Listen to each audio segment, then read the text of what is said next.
We have the pleasure of listening to some experiments and some self-made projects, and now we'll have the opportunity to really see what's going on in the building industry and how it goes with the strategies of reuse, reconstruction, revitalization with a strong eco impact. So we will have three panelists in this session.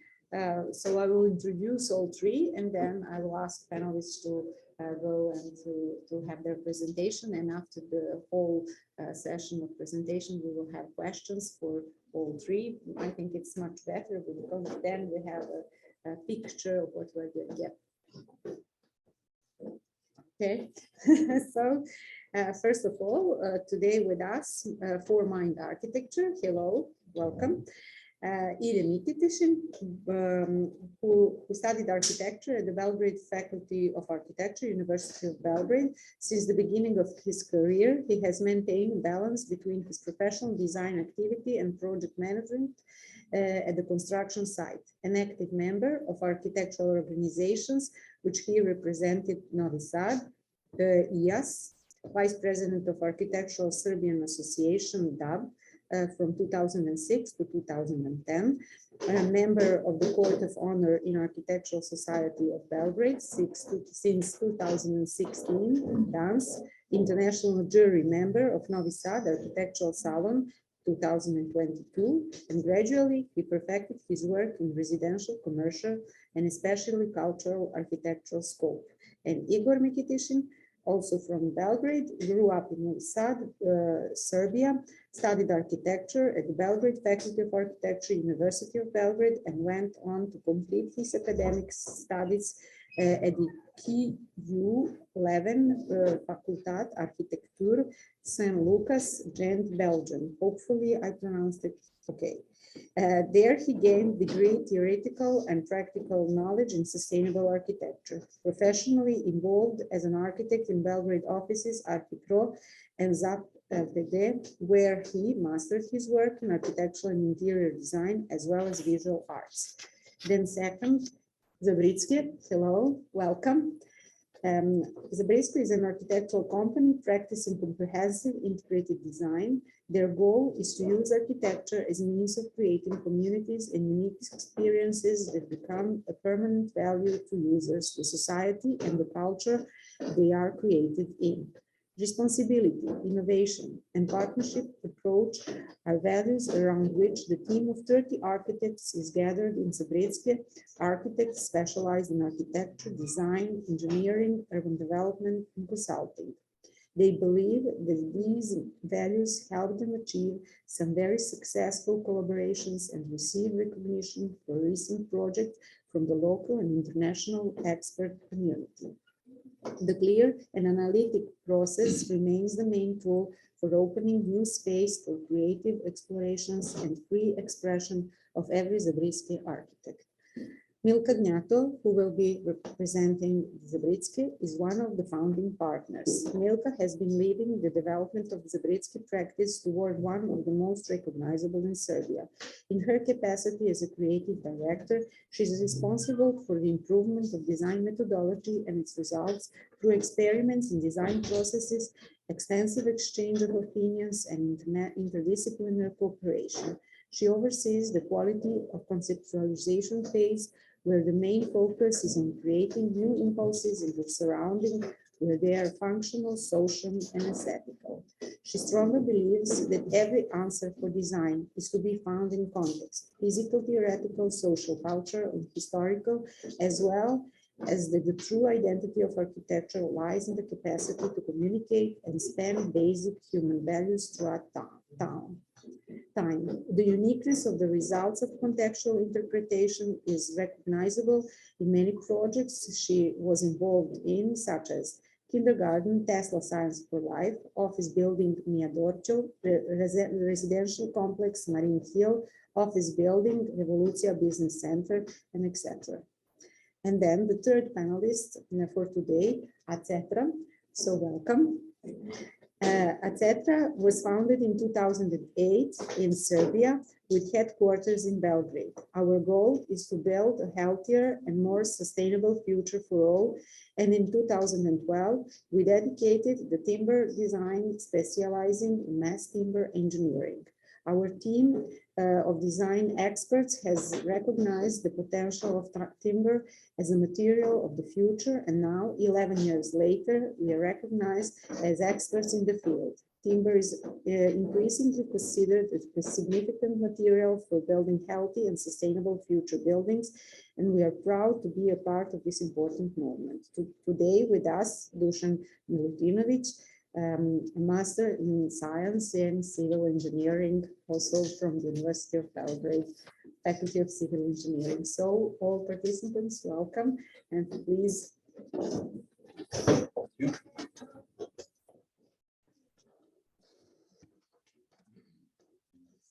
Thank you, Professor. Without your recommendation, I couldn't go to Belgium to study.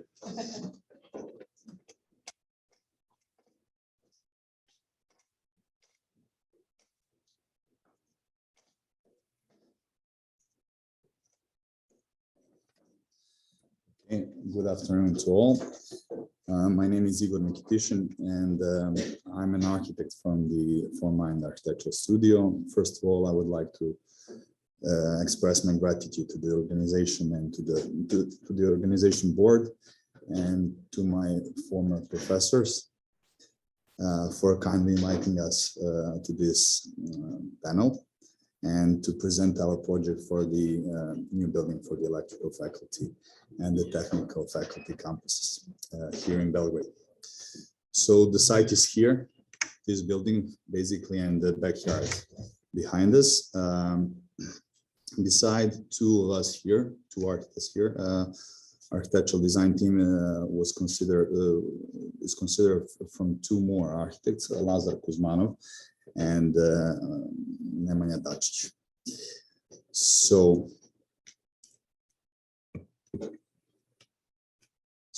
it is interesting to point out that the main ECOBUILT sustainability topics of this conference were all covered up in the project of the electrical faculty. So our journey began 1 year ago by winning a pre-qualified urban architectural competition back in 2022. Among 7 other architectural teams and their project proposals. International jury selected the preliminary proposal with the explanation that it is the best potential for future development and that the landscape design proposal is the most suitable for the inner block. That competition was sponsored with the UE and the Western Balkan Investment Framework and the Central Bank of the European Union. So there are a few teams that also did that project. Hi. From the first scratch, we had the idea, so this is the winning project, the first prize. From the first scratch, we had the idea to integrate all the activities in the Green Landscape platform, and that can connect visually, both visually and functionally, two city park areas nearby, the Tashmaidan Park, which is in that direction, and the park of Chirilo and Metodije, which is near Vuk Monument. So this is the axonometry from that proposal. Also, the competition program was really huge, and the plot that we had to put the design in was really tight. And so we decided to put all the faculty, administration, and professor assistants in the cabinets and their cabinets in the towers that can be seen here in the picture. So that was the necessary compromise to fulfill the program task. let's say. So these are some pictures of the models from the competition, with and without the power plant, which is here in the pot. And then we had, like, let's say 5 months to develop the project. And after jury recommendations and the all urbanistic and heritage conditions from the public institutions, and we end up with a, let's say, redesigned proposal with all those guidance. So we must indicate that the mechanical faculty also took part in the cooperation that helped us to reorganize in the faculty functions for 2 towers, that we changed from 2 towers to the annex above mechanical faculty, and all the functions we moved to the annex. That was the huge relief, that we unplugged the whole area of the inner block. So that totally transformed the urban park, and undoubtedly connected the 2 parks and the 2 green areas in the city center. So also it will be a new public space for the students. Let's see in the pictures. We had those 2 towers, and now we have a landscape park above the faculty. So let's say something about the whole urban and preliminary project. It is done totally in BIM system, which is great because we saved a lot of time, and we actually finished the determined deadline project on time, further than it was said. And also all associates that were doing the preliminary design with us. There's I can put the video. So this is the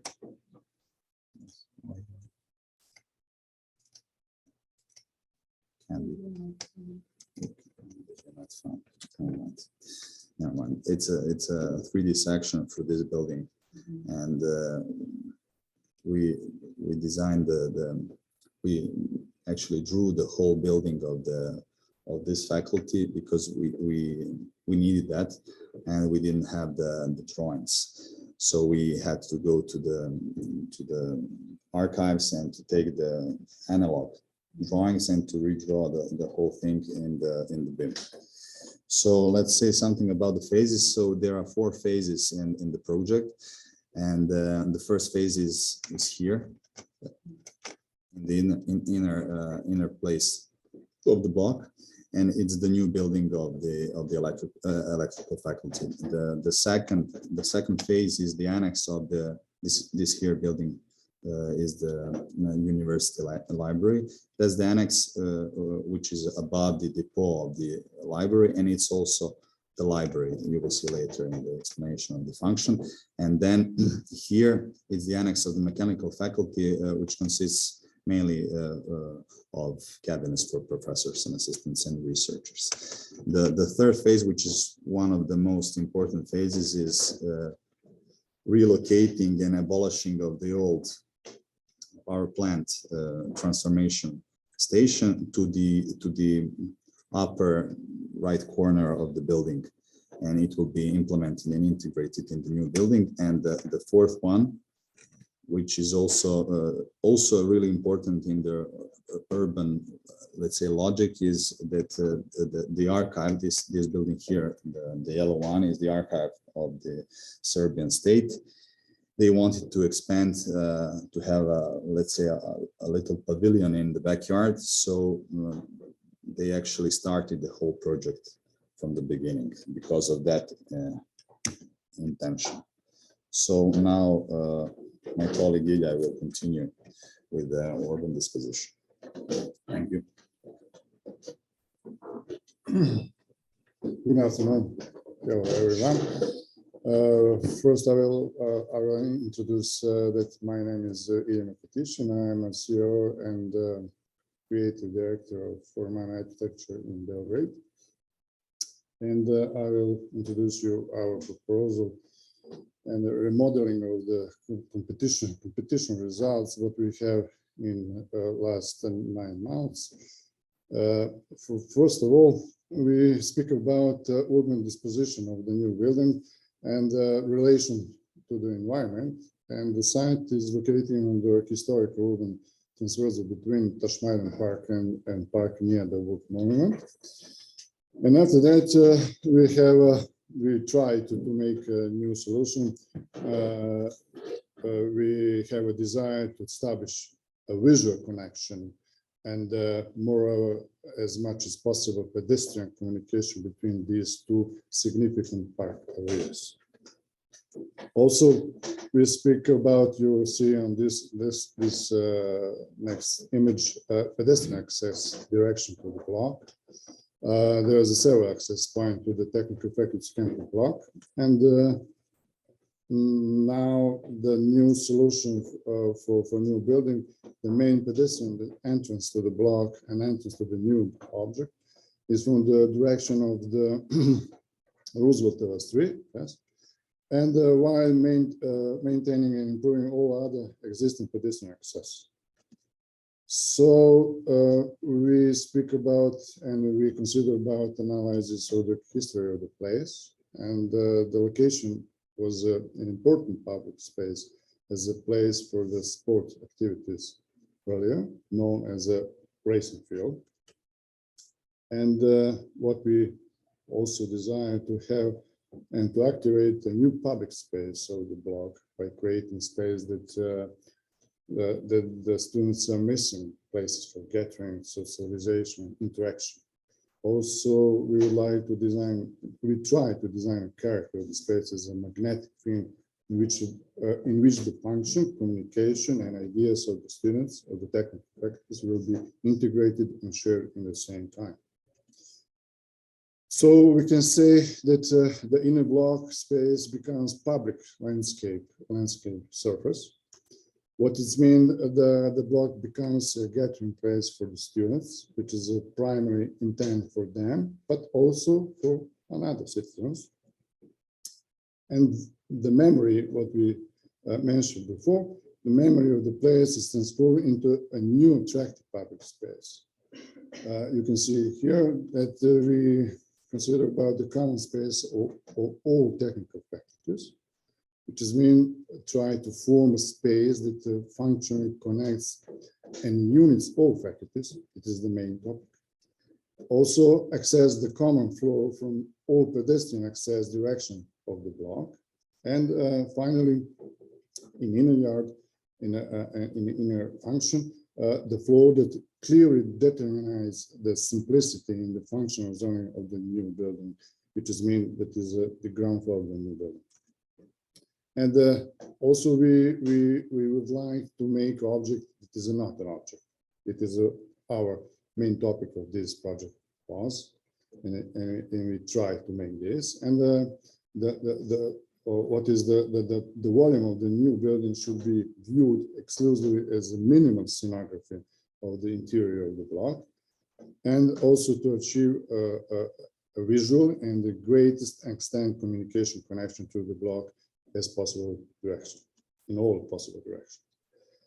In our architectural solution, relatively remodeled from the competition results, because we consider many requirements from the many institutions who are involved in this project.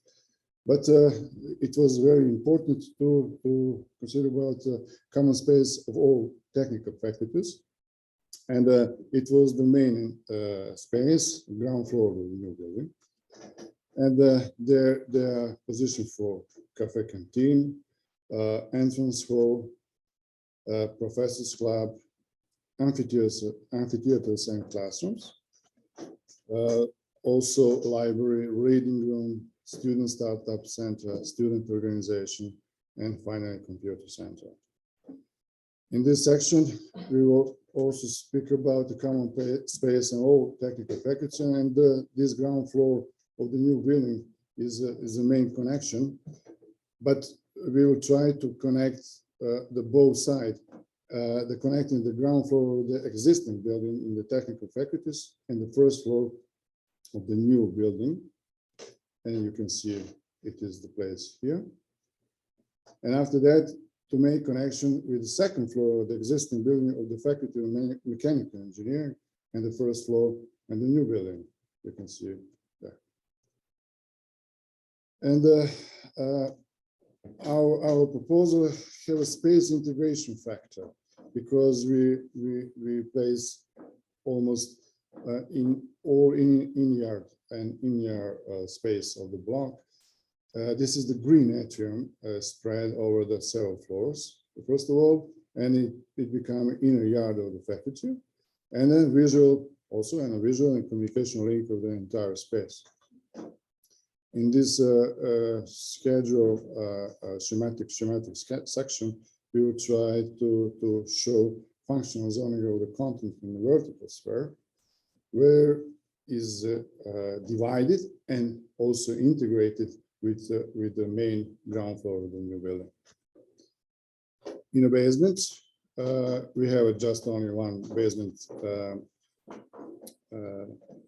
floor, and there are spaces for new laboratories, also for faculty and civil engineering laboratories, and amphitheaters. It was a place for professor entrance, and also cabinets for professors and assistants. Ground floor, the main spaces are provided for computer classrooms, also for amphitheaters, three new amphitheaters for 200 students, and this is the space for student entrance. And on the first floor, we have mainly classroom and cabinets for professors and assistants. And what Igor mentioned, we remodeled our competition project in this stage, and we have approved mechanical faculty annexes from second floor to fourth floor, and in this place is reserved for cabinets and also for new laboratories. Underground garage, just only one level, is access to this garage entrance is access from Carnegie Street on the native level of this street, and it has two access. First, access to garage level on the minus 8 meters from the ground floor, and second, access to the basement level near the existing mechanical faculty. It is on minus 4 meters from the ground floor. Garage has a total number of the parking spaces 210. It's mean that 200 parking places normal and 10 parking places for disabled. And you will continue for the map because we will include all this improvement in this more. Thank you.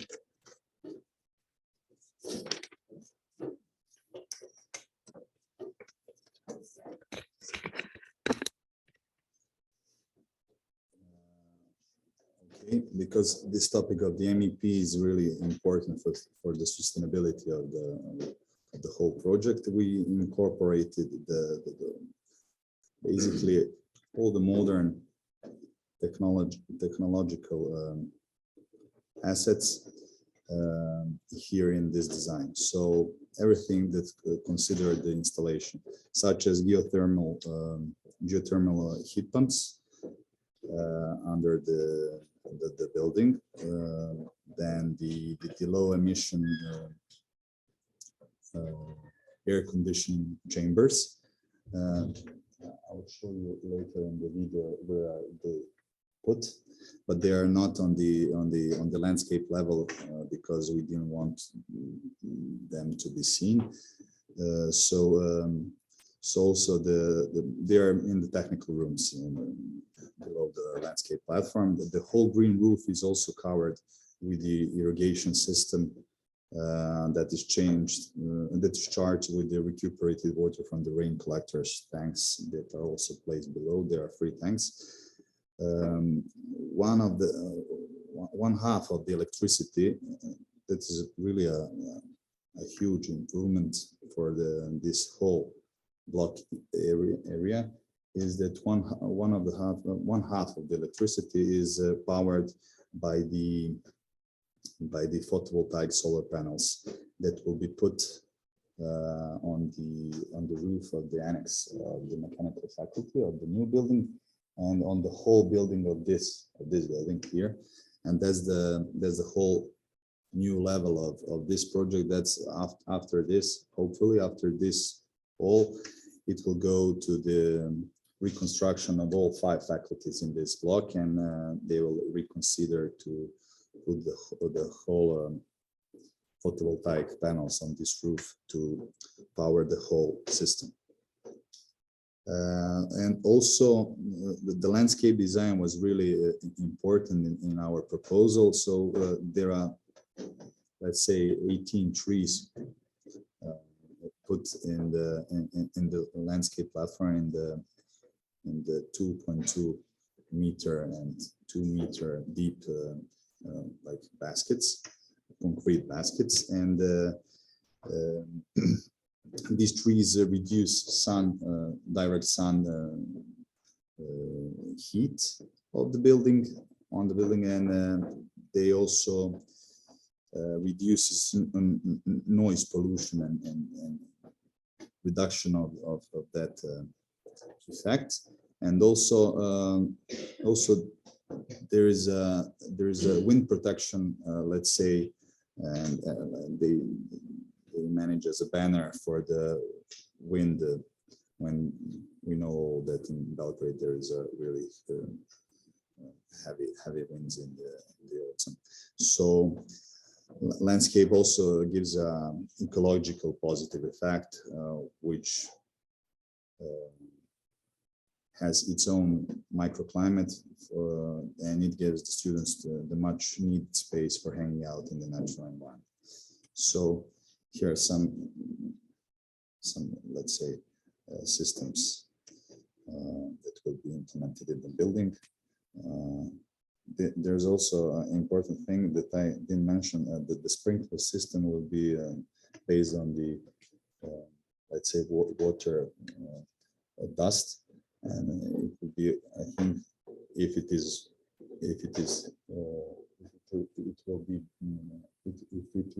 would be constructed, this building, it will be, I think, the 3rd building in the Serbia that has that system.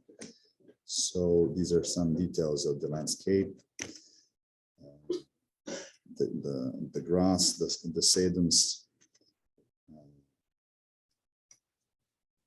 the concrete baskets. And these are some renders and architectural compositions of the new proposal, of the redesigned competition proposal, let's say. So I will go fast to this, and for the end of this panel presentation, we have the closing video. Thank you. Grazie.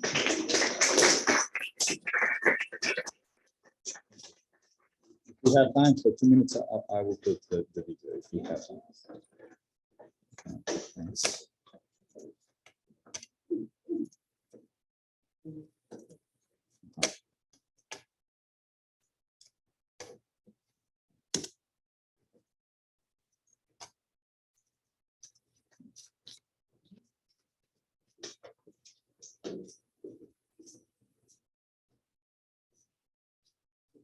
has a sound, but I don't know if we have sound. No, we don't have sound. The sound is really important, but I don't know.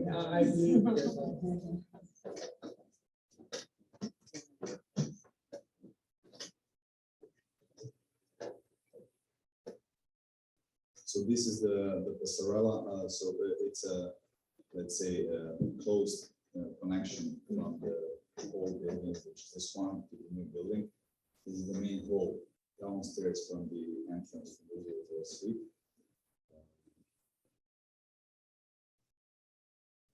It was really important for us to have that common space in the middle of all 5 faculties.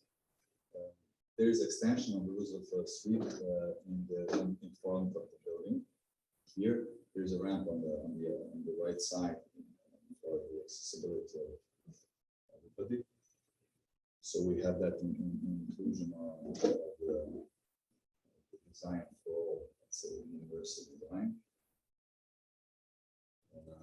The landscape is this is a preliminary proposal, but in the later stages it will be improved, let's say, for the construction phase.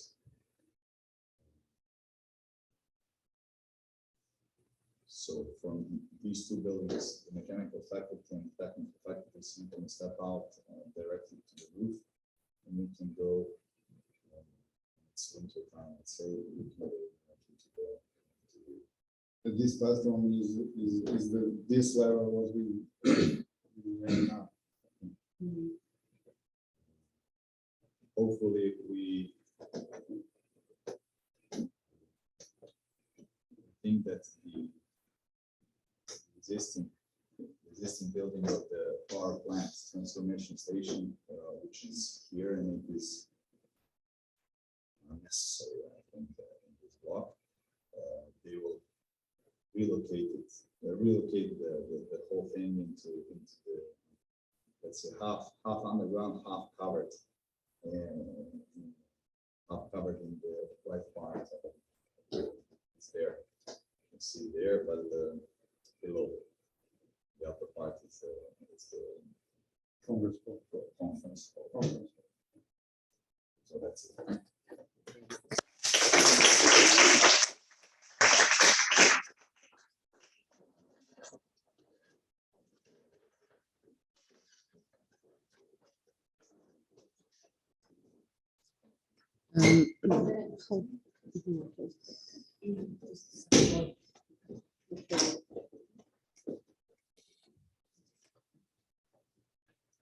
Maybe I can present myself while you are running my presentation. My name is Milka Gnjat, and I'm one of the founders and creative director of Zabriskie. And I am personally glad and whole Zabriskie team to be part of this conference. And thank you for the invitation. I will talk about our design for reconstruction of industrial hall, actually for its transformation and how it creates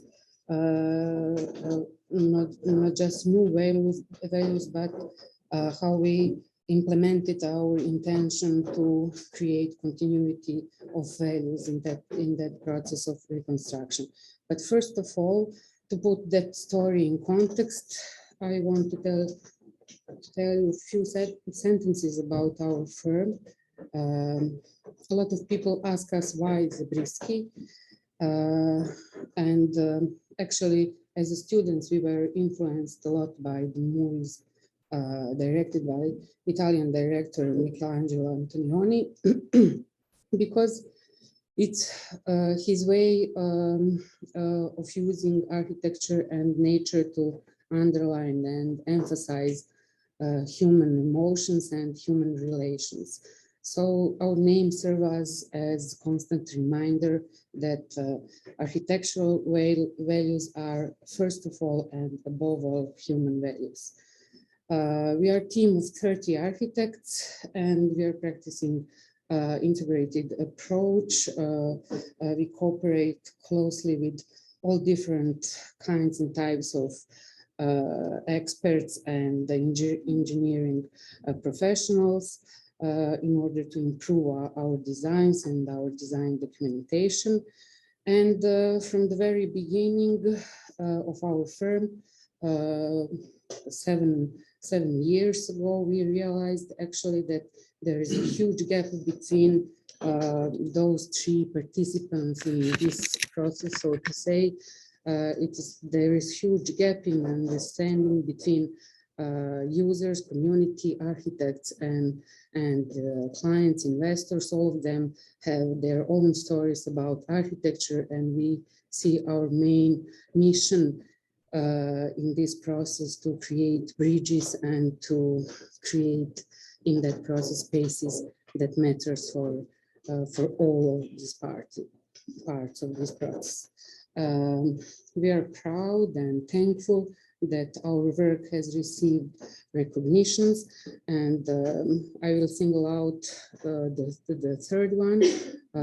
Those are some of our recommendations, but the third one is most important for us in those few years, and will be because we were part of the team which won competition, international competition for Belgrade Philharmonic. That competition was led by ALA architects, Amanda Levitt architects based in London. And nowadays we are part of international huge team which develops design for building permit and execution design for Belgrade Philharmonic. So we're really thankful to have that opportunity to learn and to grow with those experts.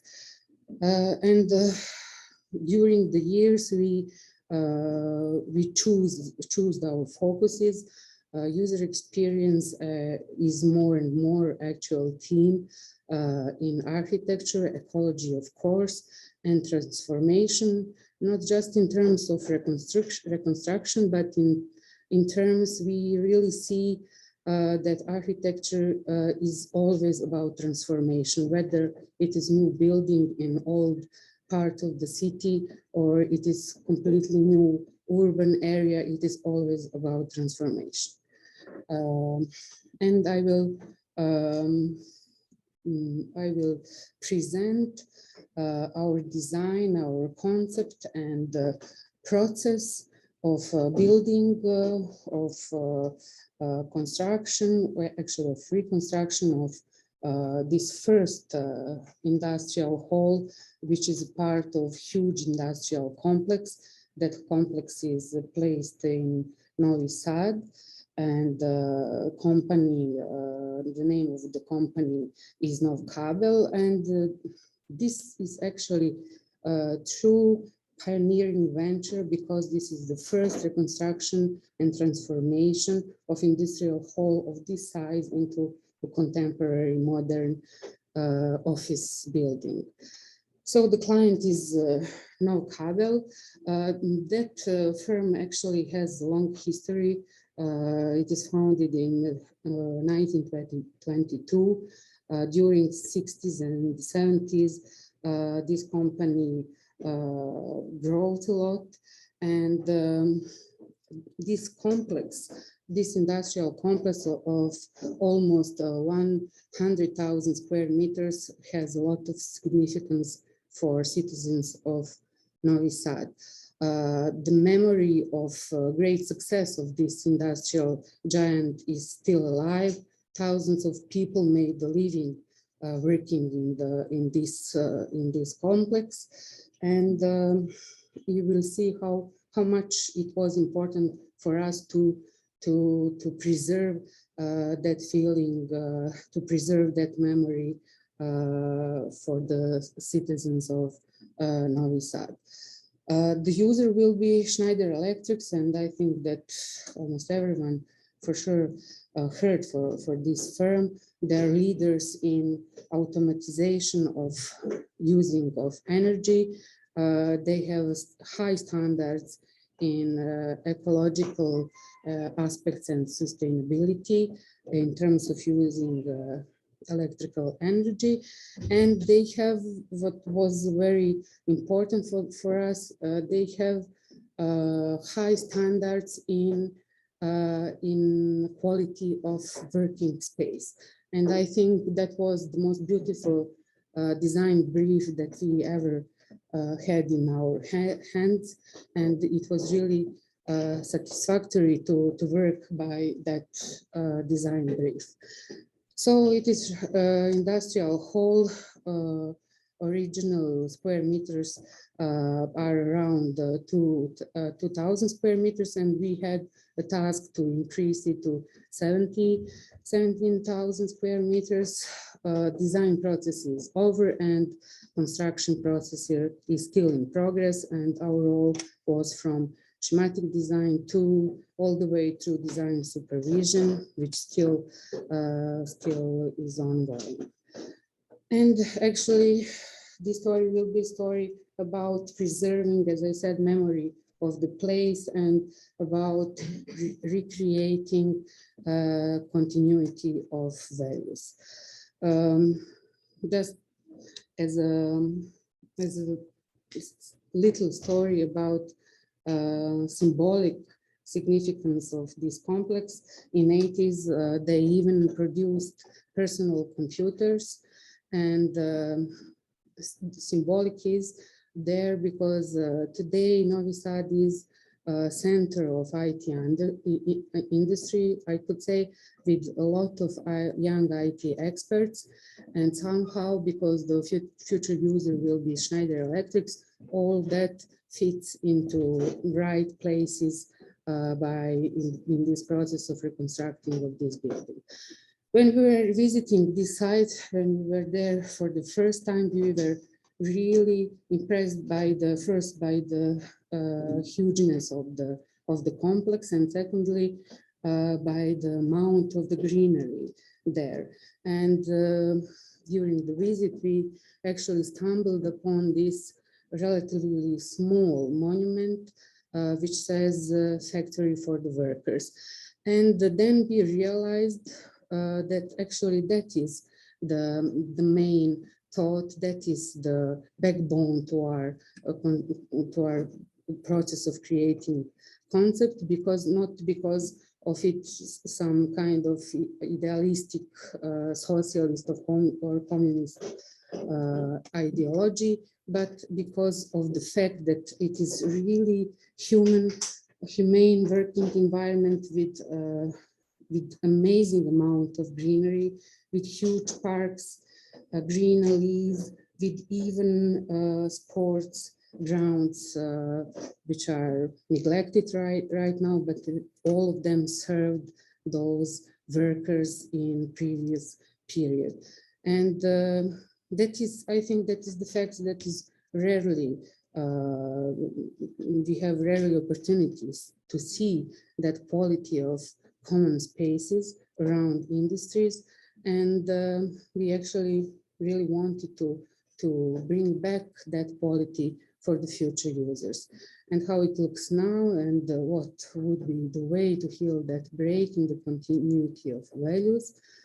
Right now, this complex still functions in much overcapacity, but it is deteriorated, it is unmaintained, and because, of course, right now that the company does not have enough resources to maintain it in all manner. But still, those buildings and this building have a lot of beautiness, or in this fragile appearance of those thin columns and those huge window openings, and beautiness of those parks.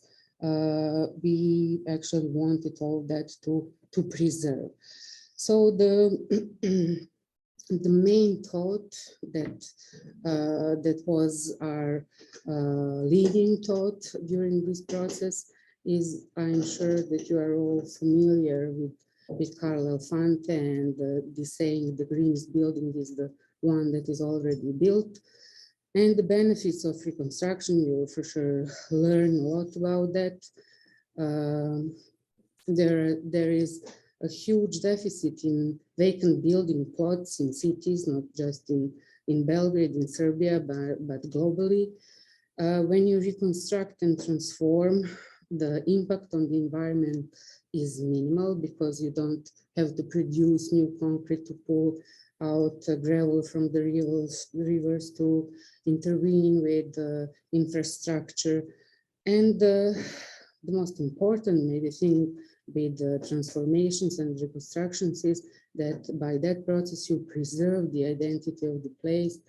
People connects to the places, and when you preserve it, preserve the memory, when you successfully transform it, when you make future users satisfied or inspired, that is the way how you actually empower community.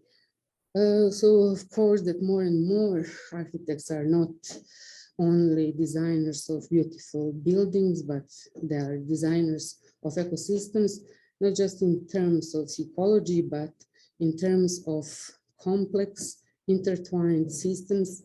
And to go safely to that process, you have to have clear goals. So for this building, our goals were treatment of the existing building as a monument, even though this building is not preserved by state or by municipality, and emphasizing that former huge quality of interconnection of nature and working space.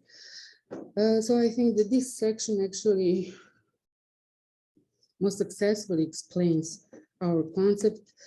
This building is surrounded by the parks, and we wanted to bring as much as it possible greenery and that atmosphere into this hall. So we created outer belt along the facade of greenery. We created for relatively small or relatively large atriums, and the hierarchy of this space was really important for us. So we created all different kind of zones. We double height and divided. This site plan actually support this story from this section. Those are green parks surrounding this hall, and this will be the place for the future parking. So what we wanted actually not just to intervene with these green spaces inside the building, but to create inspiring landscape. So we didn't want to go to create those paths that which are, so to say, boring, when we wanted to in a way force future users to go through this park and to enter the building. And the first thing actually when you encounter such a building is to do evaluation of existing state. And actually, because we had in our focus identity of this building and to preserve it, we appreciated a lot those skylights, really beautiful skylights, beautiful facade, and of course this structure, columns and beams. And we wanted to preserve them all and to preserve them to be visible in future using of this building. And the next thing, when you encounter such a huge area which is without any function, the first question is how to put function in such a huge space and make it understandable, readable, functional, and easy to use. So we tested all different kind of layouts, and in our focus was to create logical, understandable, easy to use, and inspiring space. So this first one was, this platform is placed in the center with small common space, and with these large area along the facade with double height. And we concluded, because we were working alongside the 3D models to test these options, we concluded that this is option which does not preserve the atmosphere of the hall. You are not aware of the appearance of the hall as it was in its original, so we abandoned that option. This option is most classical one, and it was boring because when you enter, you have a huge common space. And so, of course, we abandoned that. This, on the other side, the extreme option actually was the least understandable one. When you test this in 3D model, you don't understand where you are and where you have to go. So we finally concluded with this option, which has gallery on the perimeter of this object. It has green belt and the central square-like common place with those green atriums. And benefit of this option, of course, is that this platform is along the facade and it gets a lot of most of the possible light. And this is functional scheme of pedestrian flows, and it is really easy to understand this space. When you enter it, you almost immediately encounter this common space, and you immediately see where your vertical communication is, and all the way you have all different, because of those atriums, you have all different kinds of atmosphere. What was demand from our future users, Schneider Electric, to support this story about reading the space. When you change angle and looked it from different side, you almost get lost in these woods of columns. So to summarize our concept, first of all, we wanted to preserve the appearance of this building, to reconstruct the facade completely, not to add any new elements, to revive green areas in front of it, to implement green atriums, green gardens, to bring as much as possible light, to make different atmospheres inside, to create green belt around and along the facade, and to create central common space, which will enable to really easy understand this huge actually space. And when we go in the details, how it's possible to preserve appearance of the building, which originally was built just from prefabricated concrete without plaster. Only possibility was to introduce second facade, second layer, which will be energy efficient, and first layer actually stays as it is, with reconstructed, of course, glass, these huge windows. That way we created this buffer zone, which at the same time preserves a building of overheating, and it actually levels energy needed in summers or winters for cooling or heating. But because reconstruction process actually is the most risky one and most unpredictable one, when structural engineers got there and analyzed the structure, they concluded that those beams and columns need to be supported by steel braces. That was huge impact on budget of this project. So we had to prioritize and to leave this idea, to abandon this idea of second layer of facade. This is a concept of preserving energy or energy efficiency. There are basic principles, and we were focused we wanted through architecture to get energy efficient building as it possible. We provided those natural ventilation all across the layout, all across the building. And of course, solar panels. We placed data center on the south.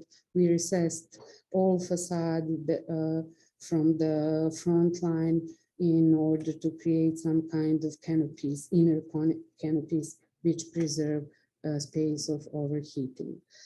This is final layout, and as you can see, basic principle of platform along the facade with these inner atriums and the central space, which is actually very much diversified and brings a lot of different atmospheres to this space. We even make hole in those platforms and created less formal places for work. So altogether, I'm not sure how much right now, but more than 10 different atmospheres were working atmospheres were created in this layout. This is one of the renderings of this central space, so it was important for us to leave visible or all structure of the buildings. You can see this dialogue between those atriums and inner space.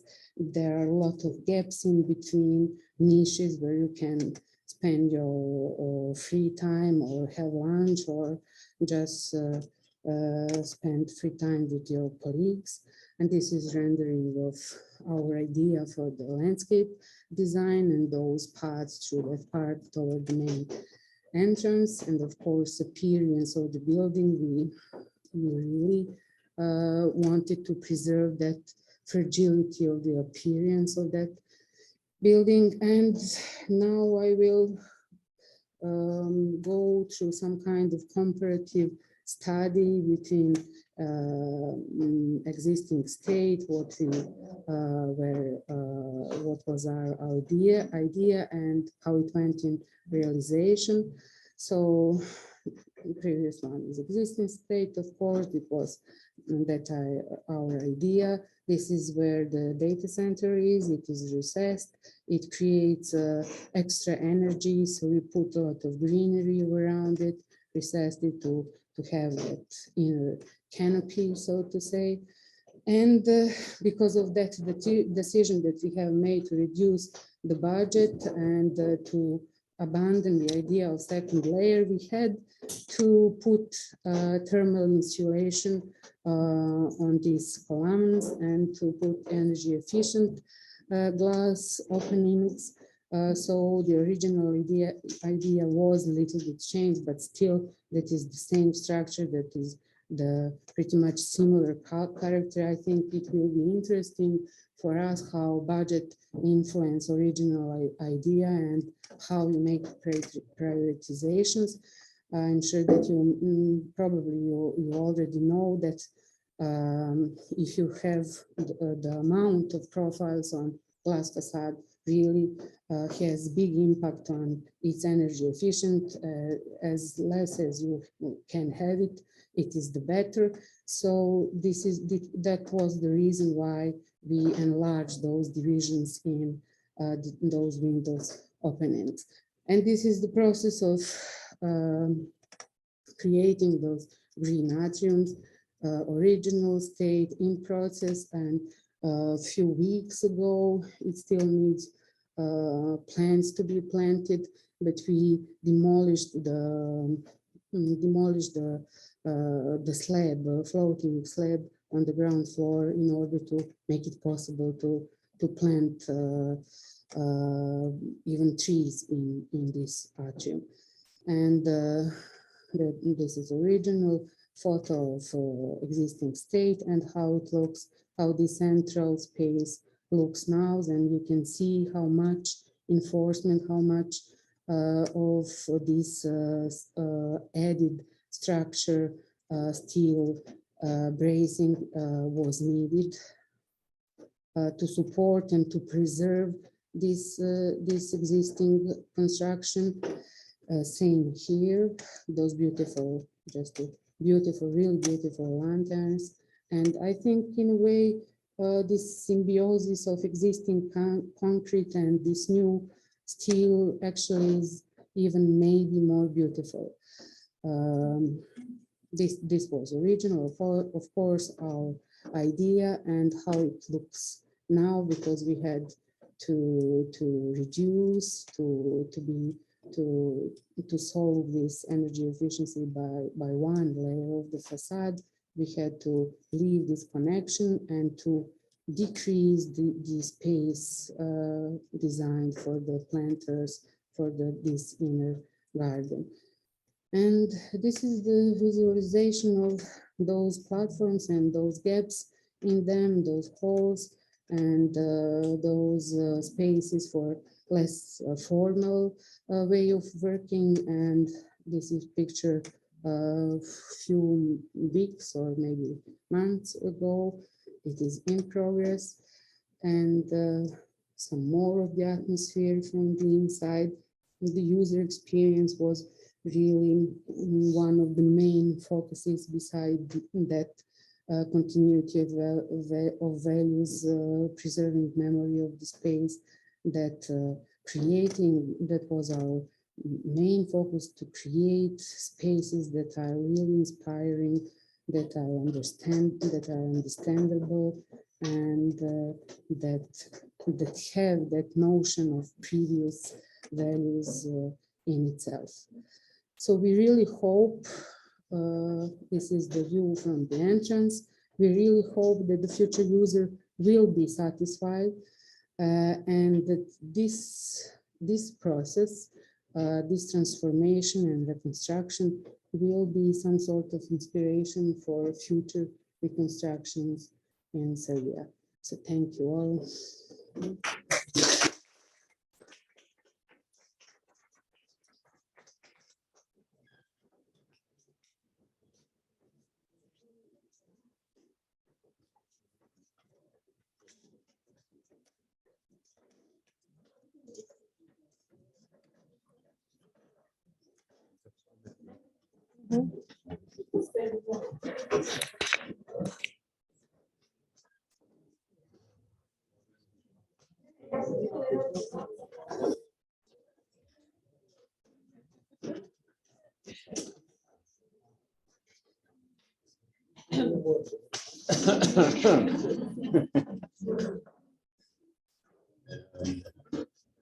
Hello, everyone. First of all, I want to thank you for introducing me and for inviting us to present ourselves in this event. My name is Dusan Milutinovic. I'm CEO of company etc. We are structural design office. This is first that I want to say, as previously we are practically on architectural right now faculty and all this. Anyway, I will talk a little bit about timber structure and about how we came as company from Serbia to develop timber buildings and stuff. Okay, Acetra was practically founded in 2008.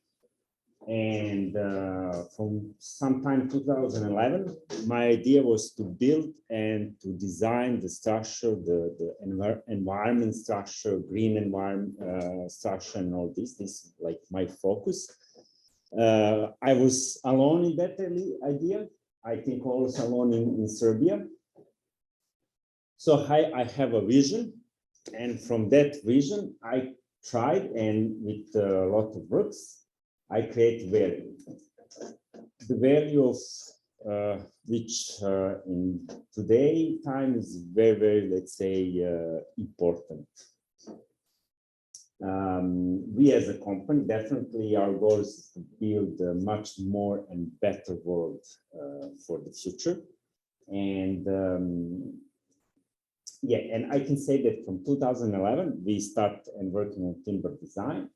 I can say in the last 6-7 years, we only developed a timber project. And we definitely became the, let's say, recognized as timber experts, which we are very satisfied about that. And we are, let's say, happy about that, yeah. I will now talk about a little bit about timber solutions or possibilities, right?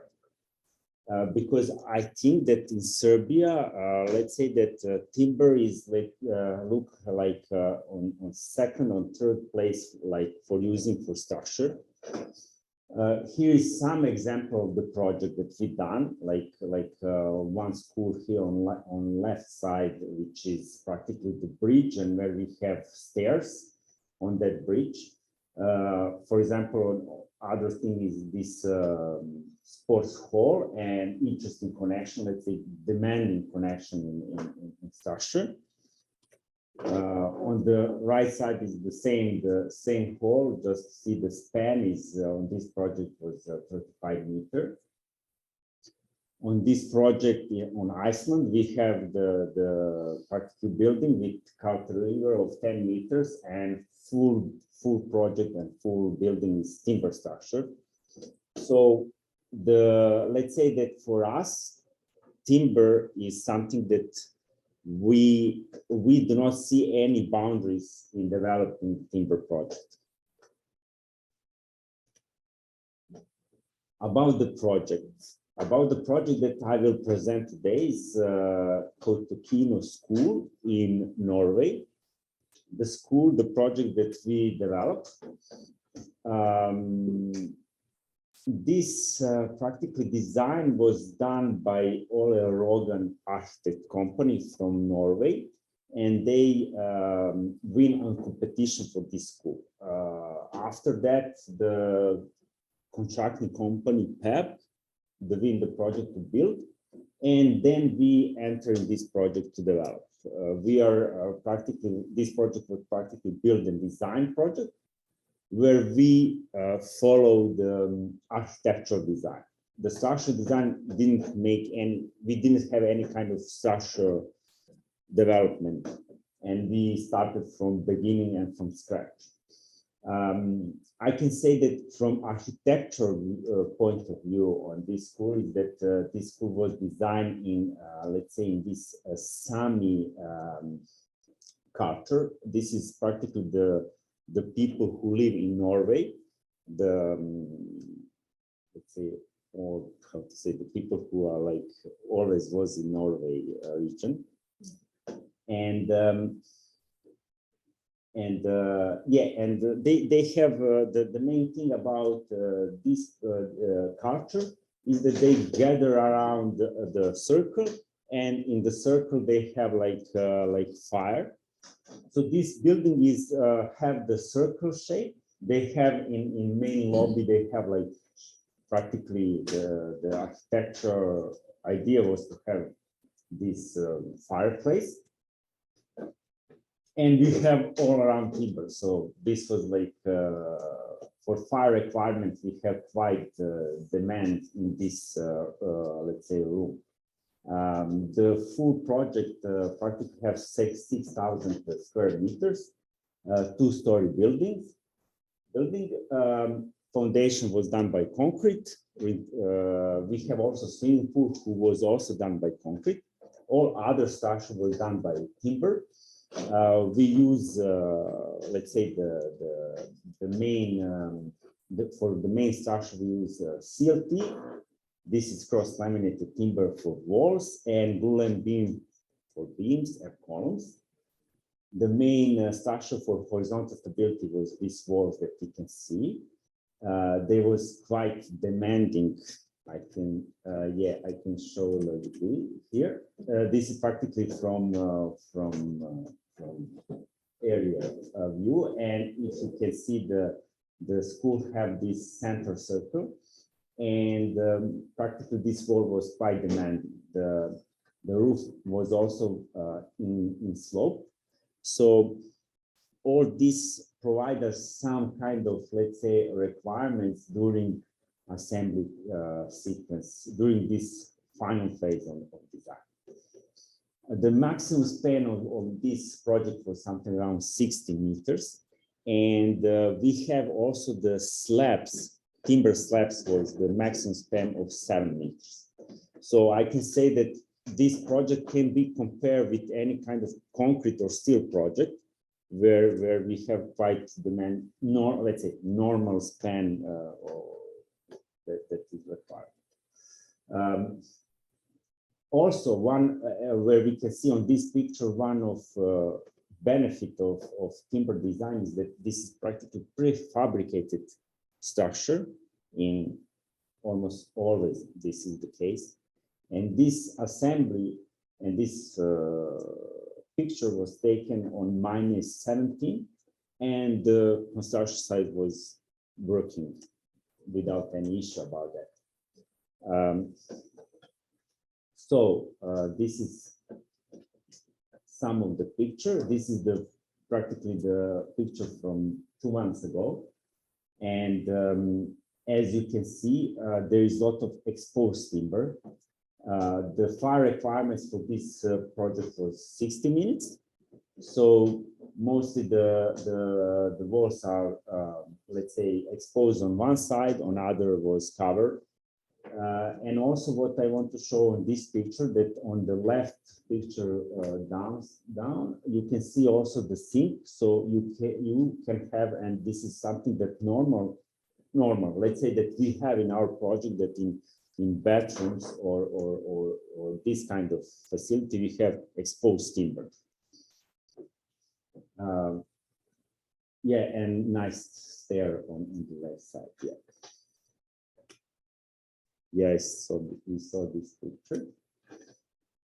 This is this is the numbers what we practically get using the timber in structure. We practically stored or captured 170 tons of CO2, and we use around 2,000 cubic of timber and 33 tons of steel.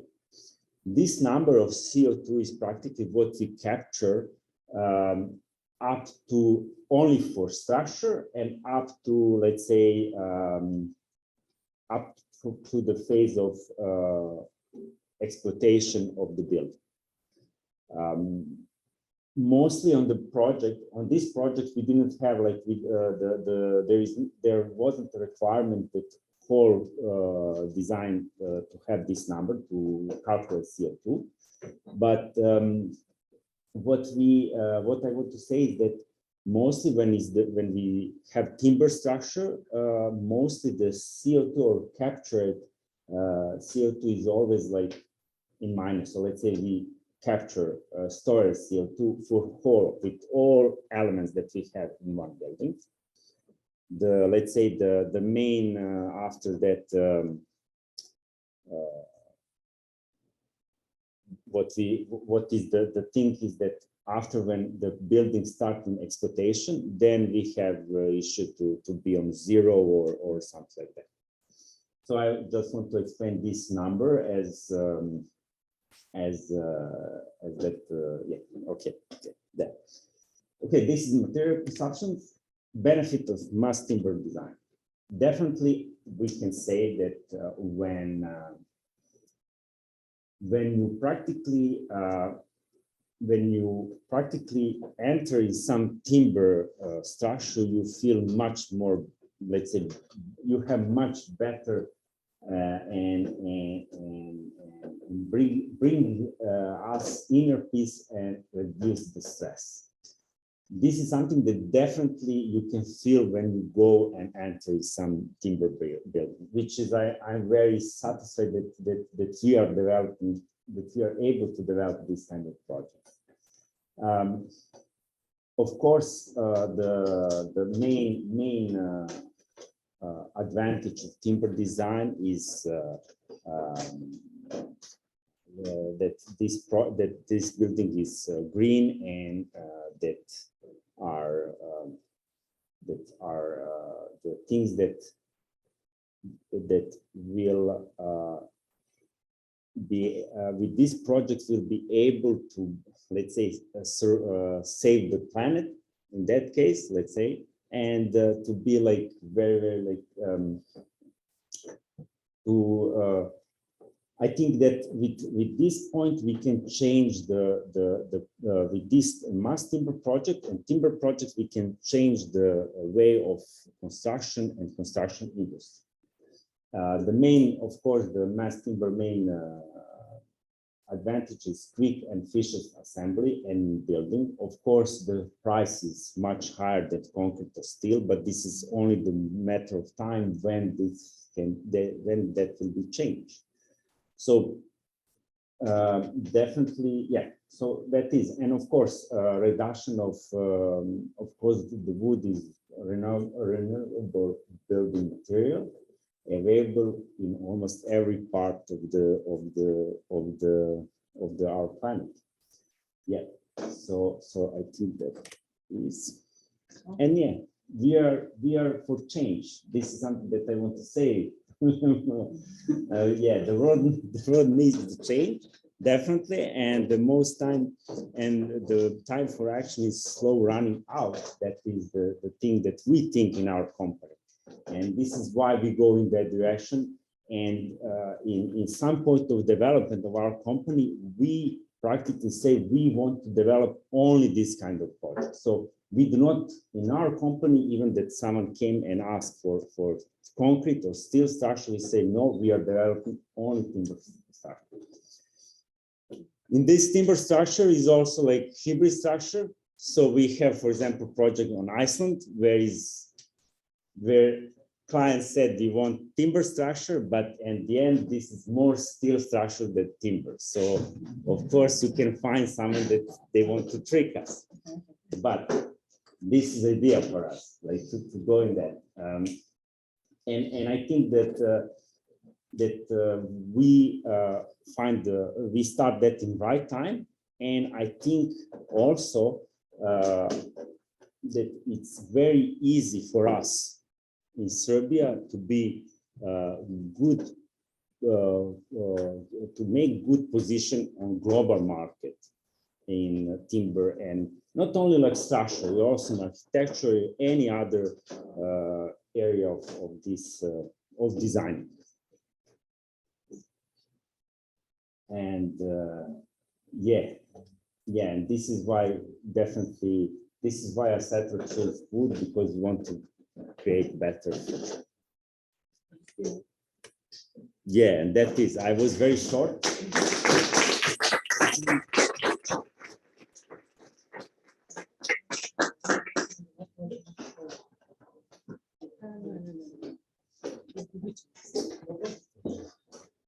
I do not agree with Mother.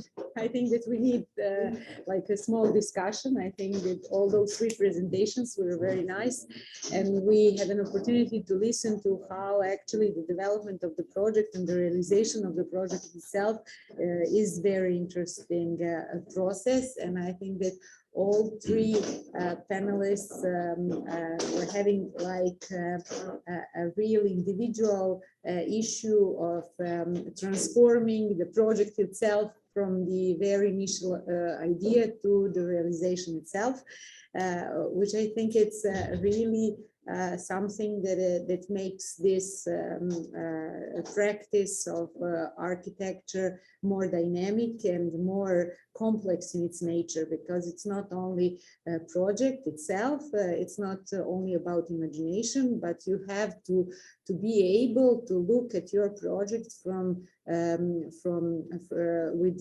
always with another eyes, not only from the inside but also from the outside, and to always like turn around and have this one more circle of the same process now with a new intro, with a new thing that has happened to you. Either it is, like a new possibility for development of this part of mechanical faculty that changed the whole project and made this landscape like the major thing in the project, or actually the thing that you can cannot do this outer circle of, garden. And then the third, someone tricked me with a steel, addition. But, all three things made the life of architectural project much more dynamic and interesting. And now I would like to open the discussion and for you to ask questions that interest you the most in all three of those projects. So do you have some questions? Students? Oh, audience? I'd like to ask more than one. Two first presenters, Formind and Zabriskie. I have a general question. Were there any opportunities to incorporate rainwater management, since both of these projects have really large surface? In the first case, we have extensive green roof, and it's obvious what it does in that term, but let's make it a general question about rainwater management, rainwater management. And the second question is for the wood experts. Just a general question, but we don't have to make it too large. I would like to know from the experts, do you have some interesting views on the species selection? We always work with very spruce, so maybe some other species are fine, hardwoods are interesting. And what is the state of the art on use?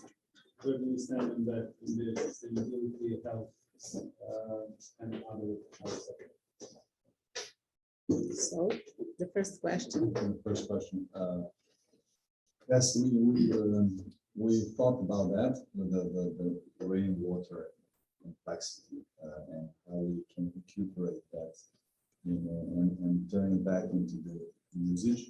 And we use the slope to take all the rainwater into the collectors that are in the let's say the last section, last 8 meters of the slope. The last 8 meters are the rainwater collectors that has pumps in the ground floor, and they pump back the water into the irrigation system that will be put in all the pipes. So they will be put to irrigate water in sequences. Let's say the expert said that it will be done in the night phase, let's say in the beginning of the night and the late morning, and sometimes in the where there is no people in this place. Yeah, of course, we can talk a lot about it and trying to find a way to realize the process of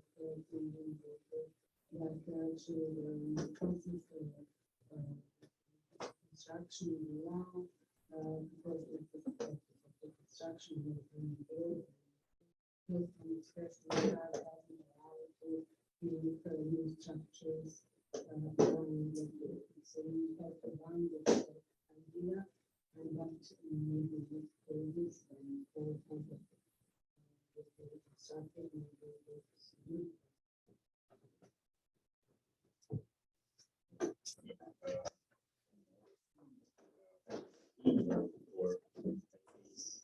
cross-laminated timber, CLT panels or wool and beams. Quality of timber is not something that is very hard to be on some high level. So using screws is something general that in production. The main thing here to achieve some characteristics of structure is the technology that they use in order to make the panels. It's depending, for example, from glue between layers, and also they're putting this in press, the time, how long it will be pressed or something like that. So there is some technology process, how they get these elements with some characteristics that they need to achieve. and mostly the timber is something that is like that they mostly use food, so they do not need to go with some maybe special timber or high quality timber in order to achieve some. There is what kind of demands they have is that if you have visual quality or visual walls or something like that, they use, for example, for first layer or exposed layer, they use some other timber in order to have it. And regarding the glue, which is also the main thing, is that I do not have much information about that, but in last year and 2 years, the production start to use some other glue who's let's say environment friendly, and they have like some certification. I do not have much more information about it, but it's something that it's, let's say, this is the issue, and it was issues. And now, for example, when we developing some projects, when we have clients who have some environment requirement, in some environment requirement, they ask for this certification for. So that is. Thank you. Students? Some more questions? Okay. Okay. When I was in Belgium and I was studying there, we had one subject which was also the mass timber. They explained us that when it's because you said something about fire here. They explained us when it is a fire in the building, the timber is much better option than steel and wood. Let's say when there is a fire around the beam, the coal stops the beam to collapse much more than the steel. I would like to say I would like to ask in the LCD and the glue panels, that glue does it collapses? Does it endures the fire when it is a fire? Yeah. No. When timber, of course, is in fire, this is like charity. I think the layer, how to say, yeah. And practically this inside is practically protect. Regarding the glue, the glue is also have let's say increase the Fire protection. And practically when you have layers, when we calculate layers, and then we have glue, which is, let's say, provide us few minutes or something like that, and then again we have another layer that is going like burn. So when it is a fire, the layer doesn't tear apart from the whole structure. No. So it is as a whole. Yeah.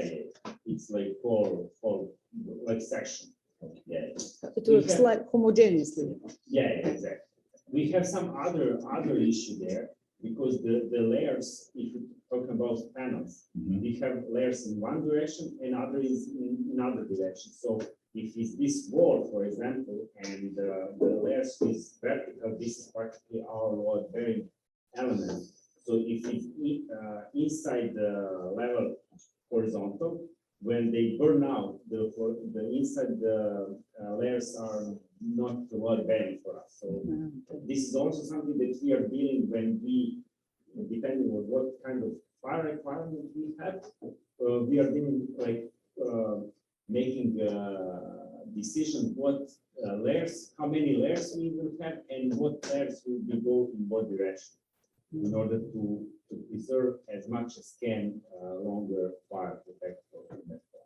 But also there is something that you put on the surface, like the extra prevention. Yeah, extra prevention. But in order to be, if you have, for example, visual we want to have visual. Timber, yeah. Natural Yeah, timber. yeah, you can, only what you can put is some transparency. Protection.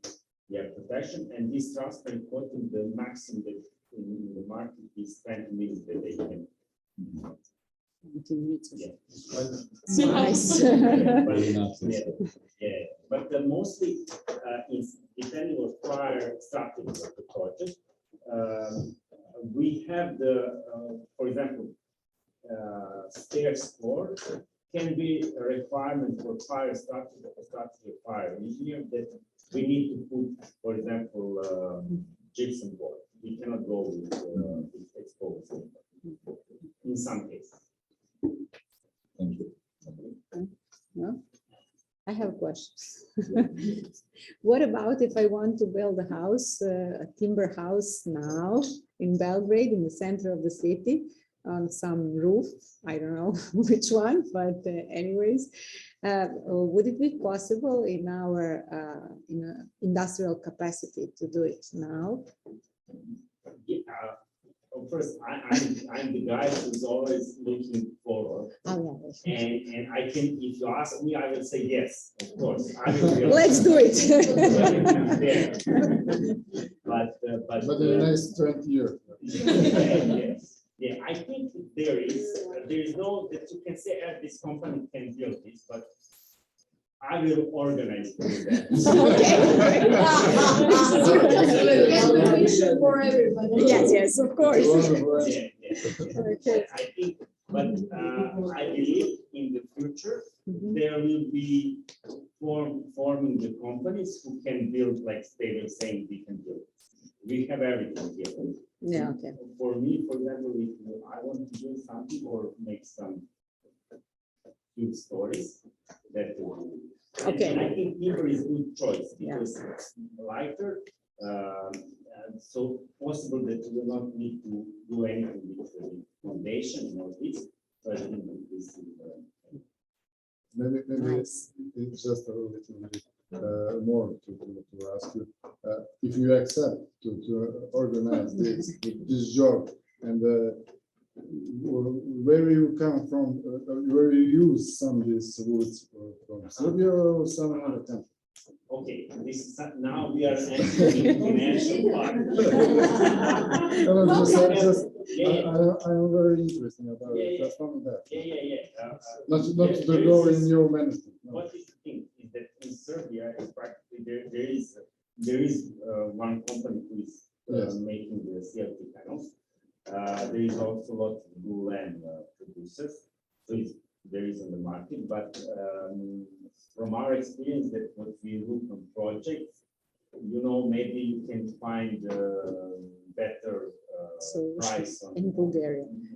No, Yes. I import the most, in Serbia, there is no. Perfect. And It's just only the price or it's just about the quality? Procedure. process. The process. Yeah. The process. Because they, of course, everything that was produced in European Union, they need to have both certification and this. And I have one more question for Zabritsky about the whole complex. As I saw it, it's like 5 to 6 buildings, and it belongs all to the same owner. So it will develop eventually. He will develop all of those buildings. There is a possibility and potential, but we will see. Okay. So, okay. Thank you very much. Yeah, there is one. Yeah, okay, yes. Cool. Yeah. We are practically developing construction design from the beginning. We are like providing sketches, providing solutions. In architecture design, always we are the construction engineers who always trying to give possibility to architects to do anything that you want. So when we get the architecture design, we provide them one solution for sure that will be suitable for their design, and two more that potentially is cost effective. And said you will show this to the client or Don't say that the structure design make expensive structure. Okay, and there is one more question. What's the state of the industry on curvilinear shapes? Are you always working on rectilinear ones, or there are some Curve structure. curves? Yes. What are they financially and practically? How do you stand with the curved surfaces? Definitely, I think it's depending of the project, of the client, of things like what they want to get from that project. The producer, when we start developing this kind of project, and we have requests for that, for sure it need to be like this. And of course, if this is structural, we provide to clients like, in that case, what we say to our clients, with this kind of request, you will be, your list of potentially contractor will be much smaller, because you have maybe 2 or 3 companies in Europe that can be done, doing this, have equipment and all this. So this is mostly the issue for the client comparing the price. Because that can be tricky for the project, especially they have some time frame for developing, for building, and all this.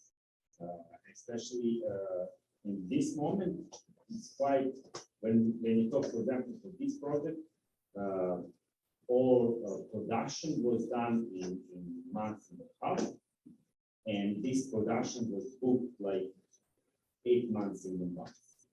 So someone needs to book on limited product or producer production, which can be tricky for so that is, yeah. So but it's not, if you ask how this cheap part is not, it's quite okay. Well,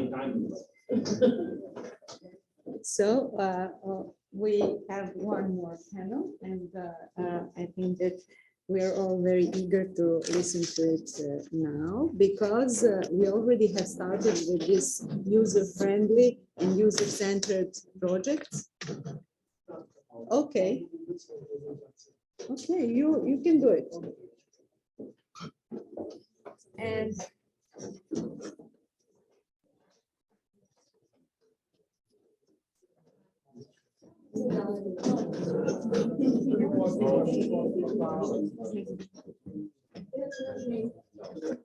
So while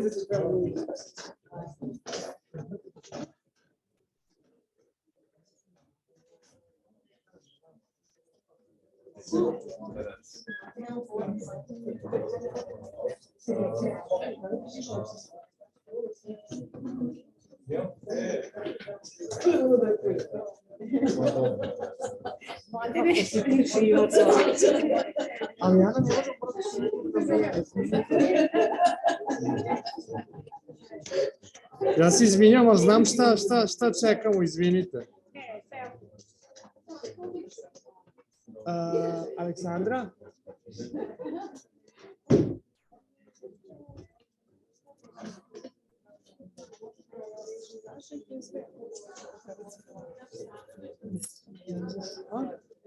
Gde sam?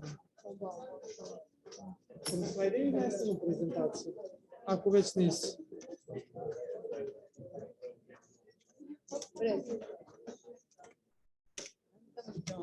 Jeste vas? Naravno da možete, ja sam na podi sedam. I ovo nije naš fakultet, ovo je postavljeno na građevini, govorim u procesnom fakultetu.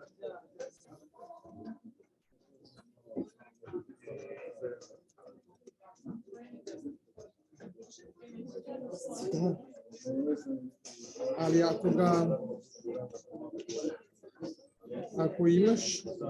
ako imaš video,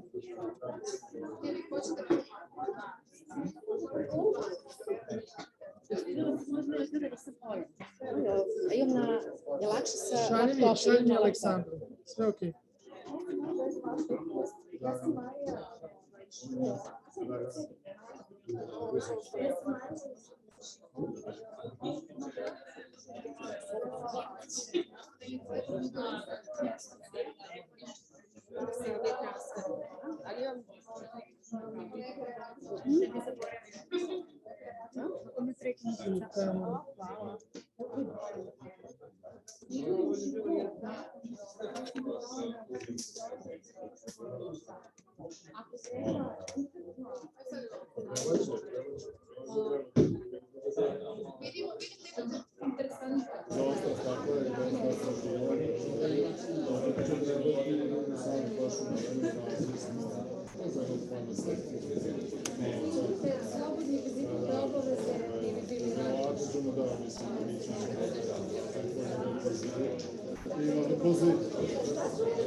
Ovako bolje izgleda.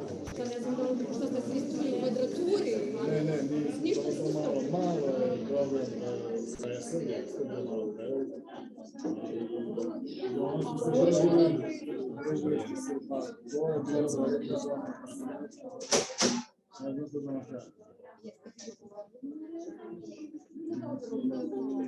Ne možeš.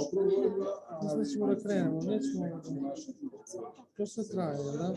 Sve to. Pa da nema to na sad sve. Let's be surprised. Ček samo da vidimo nešto. Naravno da imamo pauzu. 3:0. Šta je pravo? Hoću, čekaj, vidiš da, znači, zato što sam 2 dana u našu. Čekaj, idemo da zove. Snimamo se. Ideš prvo ti. Čekaj, moguće obično ovo. Učiš nama, ovo ti samo snime, nema ništa da zove. Da daš tamo. Nema veze, možeš se tamo. Samo se da je ovo u sredini, ja ću provjeriti sve.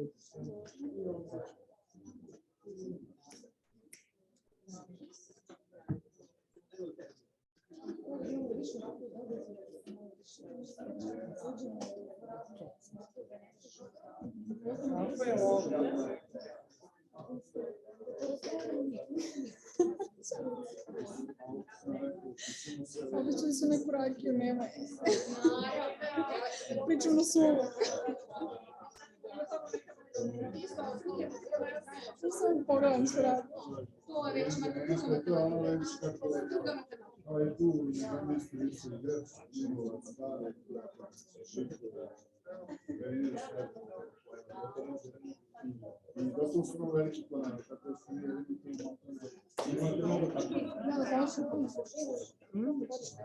Nema da počeš, pa poslušaš.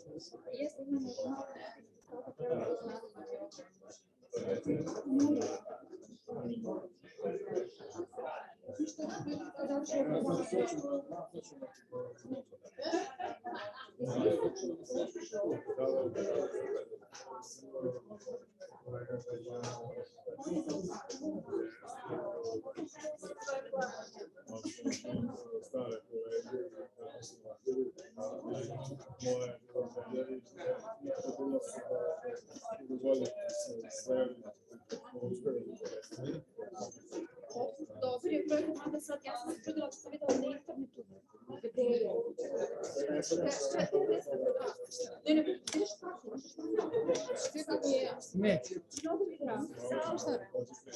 Okay, now we are heading to the end of the second conference day, and I'm very glad that now we are all mingled. It looks like a party, which is good. But I would really much appreciate your attention.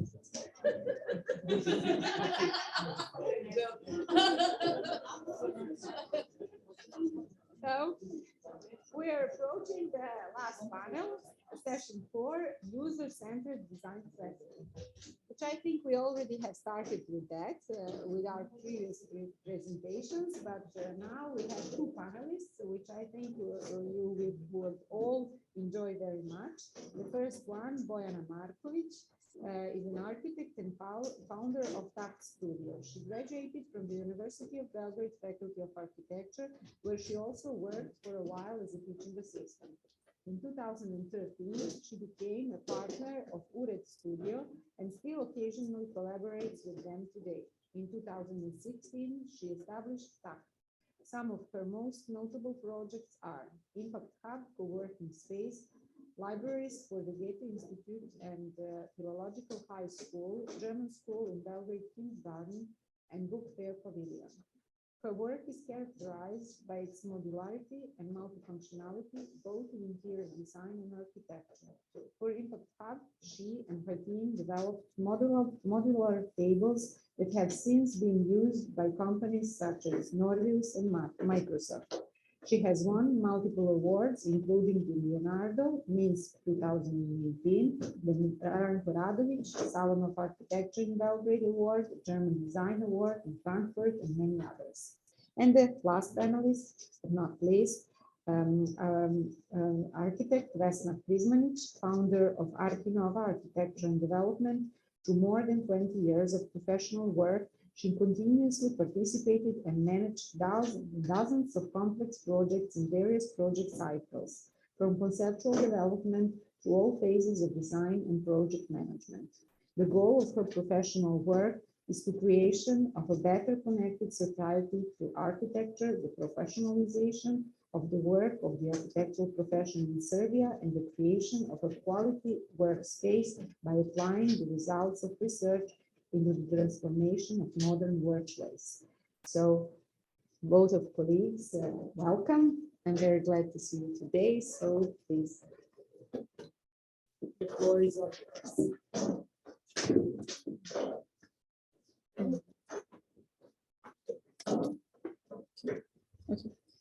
Okay, so once again, I'm Vana Marković. I'm a founder of Studio TACT. TACT is a Belgrade-based studio, architectural studio. And we have quite various portfolio. Mostly doing public spaces, but I don't know, like indoor public spaces, how to divide, because there are a lot of publicists here. So those projects are something like high school, kindergarten. Is this working? Okay.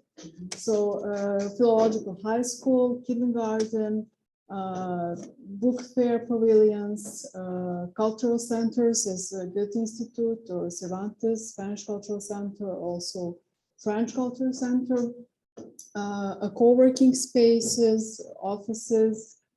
We also do reconstructions of old villas, houses, also building design. These are two buildings, office building and a parking building that we done in collaboration with Ured Studio.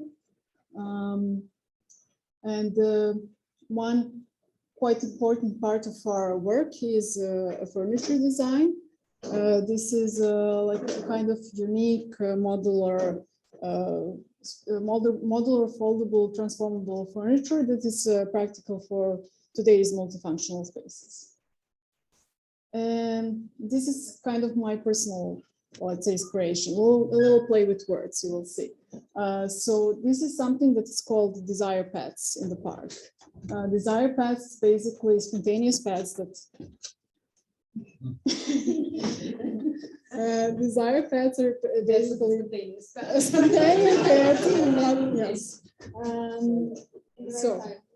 Yes. So basically, those are paths that pedestrians or bikers or even animals create in the park, which are usually or the shortest way or more interesting way, more practical way. And it's usually quite different than design paths in the park. And my idea for that is I found this article with a sentence, well, we may not be able to knock down our office walls to create an indoor space that works best for us. People have found innovative ways to transform the paths we travel today.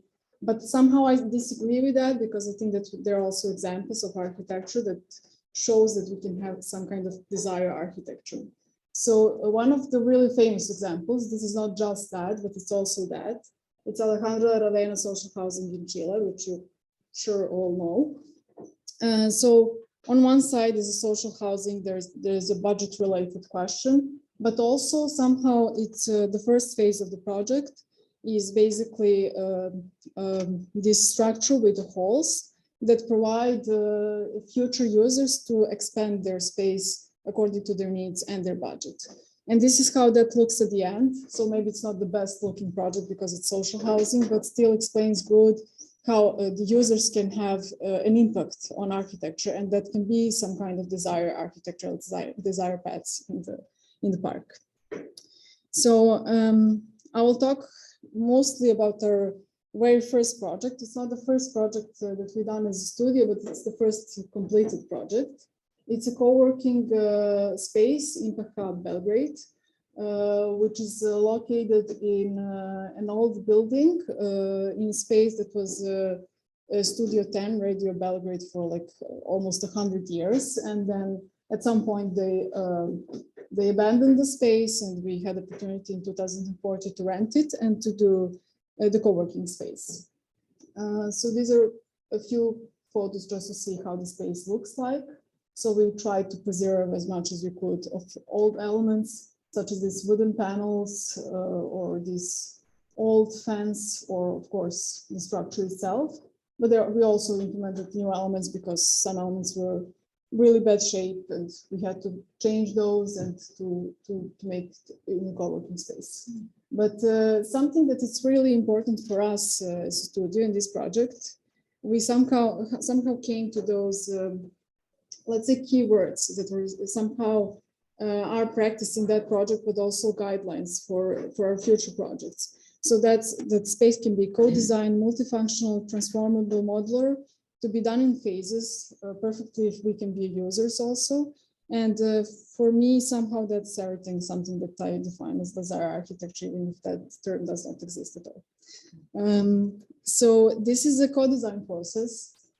Since Impact Hub is a global network, they have like 100 locations around the world. We had the opportunity to, even though we are architects of the space, we also have like know-how from the community, which is around the world. And they provided for us a workshop with a Tilt Studio from London that somehow specialized in co-design process. They're not really architects, they're more like psychologists, but they organize but they organize workshops where they merge clients and architects and potential users of the space, and somehow we all together can figure out what's the best for the future use of the space. So that works with various tasks or experience. Like, for example, we made paintings of the terrace, so the future users can feel how they can use space, because we as an architect, we can somehow imagine what space can work like, but users usually they just see ruins and they cannot really relate to that. But when they start using it in any way, then their imagination also develops and they can help us. And somehow I proceeded that work with Impact Hub Network, because I also worked as an expert associate for the network Impact Hub Global. And this is the workshop that I've done myself in Kazakhstan in 2017, but also I've done the workshops then with Impact Hub in Haiti, in Nigeria, and Canada. And somehow we proceeded with the idea of co-designing, spreading to one global network, and then to our future projects that are not connected to Impact Hub.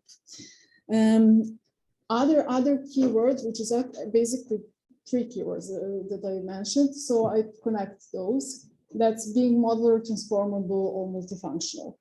We had the opportunity within the project of Impact Hub to develop, to design desks, not just design, but to make desks for Impact Hub. Somehow, all the elements that were at that moment that we could buy, they were expensive, or they were not so good, and it was not really what we wanted for the space. And somehow spontaneously got the idea, okay, let's make the tables, desks, whatever. And somehow that turned out really good. So they are modular. It's like trapezoidal shape modular element, also stackable. And here you can see how those models, how you can change the space. And this is actually a really good game for users to have a kind of interactive space, because when a user comes into the space, usually they don't really know this architecture. They don't really understand what's the space, but when you have smaller elements that they can actually move around and somehow figure out how to organize the space for themselves, they somehow connect to that, and they're actually making space more according to their needs.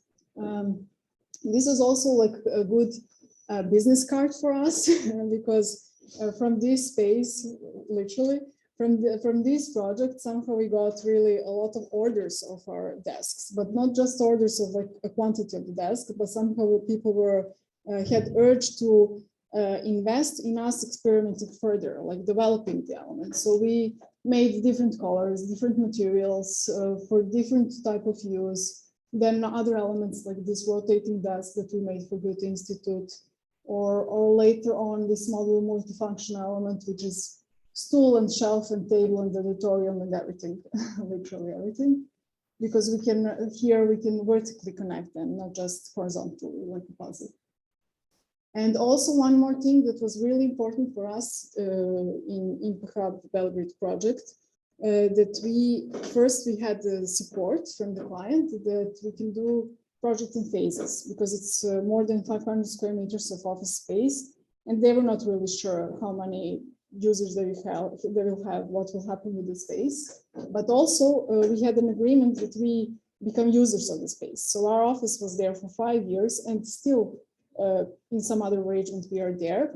So for us that was really big value, because I think that somehow using the space that you made, it helps you like first overcome your ego as an architect, because architects think when I make a project, that's my project, that's my building or my space, but actually it's not. It's so not. You're so far from that, and you have so many mistakes always. But when you're a user, you see how actually the space develops, and what you as an architect can provide and what actually happens with the space. So somehow that play with the space, us as users, as architects, was a value for us further on. Okay, we cannot really use every project that we make, but fine. Next project, which was really important for us, it's Goethe Institute. That's one of our most important clients. We started collaboration with them in 2015 with designing a library for them, which is a multifunctional library at the same time.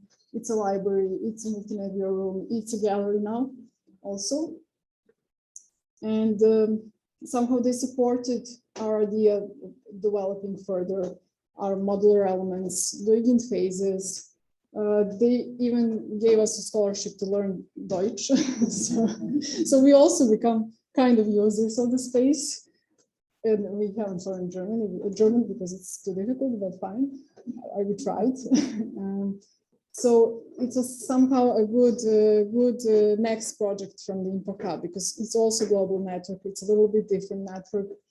So we could give them what InfoHub gave us in the first steps, and then somehow mix those two. And from Goethe Institute, this project came to us. They recommended us for the competition for a book fair stand for German embassy, but it was actually at the end German embassy, Austrian embassy, and Swiss embassy all together. Vier Lande eine Sprache, it's a German language, and then all countries. So this is kind of our star project, since we got many awards for it. One of the, we got Branko Radovic, you already mentioned that, Branko Radovic German Design Award for it.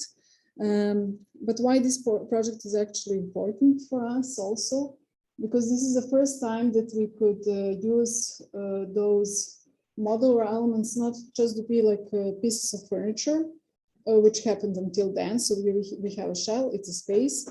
We have a furniture elements that are modular, and we are somehow making the space interactive there. But this is the first time, and okay, stand is a little bit specific project. It's between scenography and sculpture and architecture, so that's more possible. But here is the first time that we are using our models to be actually an infrastructure that's also defining the space, like the shell. So this is the stand that we had in Belgrade in 2017.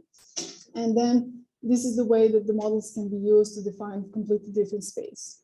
So first idea was to reuse this stand for many other events of the embassies, but that did not really happen because of the budget of storage. Nobody was thinking about that. So we, at the end, we donated the stand to Tigana. It's kind of alternative cultural center. Maybe some of you know, maybe some of you don't. This is also a new step for us because we have here idea to help them to reuse the stand, but also a sculptural Victor Kish who's trying to make everything crazy. And then we have like these doors and many other elements implemented in our stand. That was interesting collaboration, let's say. And I think that they're still using it as a gallery, as a stage, as a bar, etc. And okay, this is not important. After this, we worked with Traduki. Traduki is an organization in Berlin who is supporting basically in literature whole Southeastern Europe. And we made a common ground project with them into 2020. So that project was actually never happened because of Corona, and then fair did not happen. So, okay, but we got our next client from there, and that's the Ministry of Culture of Romania. They were a guest of honor last year at the book fair. So we had the opportunity to, once again to make a book fair stand. In design, it's kind of different than the other one, of course, but the principle is the same because we are still using those modular elements that can provide us different combinations and different projects further on. But with this project, this is actually just the first phase. And in this year, we are planning next phases, and that's to go to Frankfurt Fair, to Leipzig Fair, and then come back to the Belgrade Fair again with different stand from the same elements. So this is like 100 square meter compared to 200 square meter that we had in Belgrade Fair. So let's hope this is going to happen because now we are negotiating everything. But this is the idea how it's supposed to look like. And then we also have Leipzig in April. It's even smaller stand, it's 15 square meters, so it's a little bit challenged to keep the identity of the stand with those square meters, but I think that somehow we will achieve that also. And I think that's it for my part. So,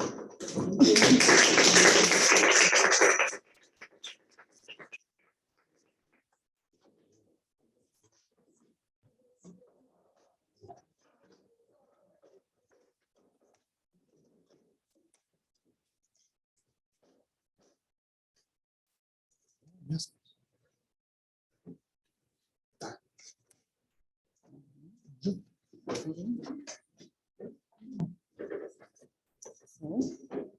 Hello, I'm Vesna. I'm really happy to be here on this conference. Especially, I'm happy because this conference is something that connects three things that I like. That is practice, that is academy, that is research. So I will encourage you to go in that direction, because we have actually companies that are academic conferences which are have different aims, and we have this professional conference that are connected professionals, but we need more of them. Actually, I was one of the organizers of one conference, and we need also this kind of communication. I think much more. Actually, I am now.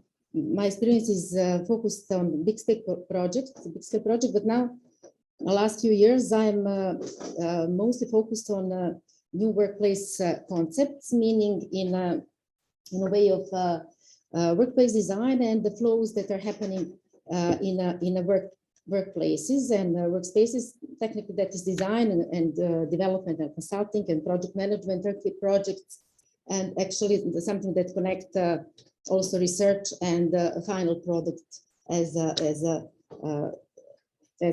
construction and realizations at the end.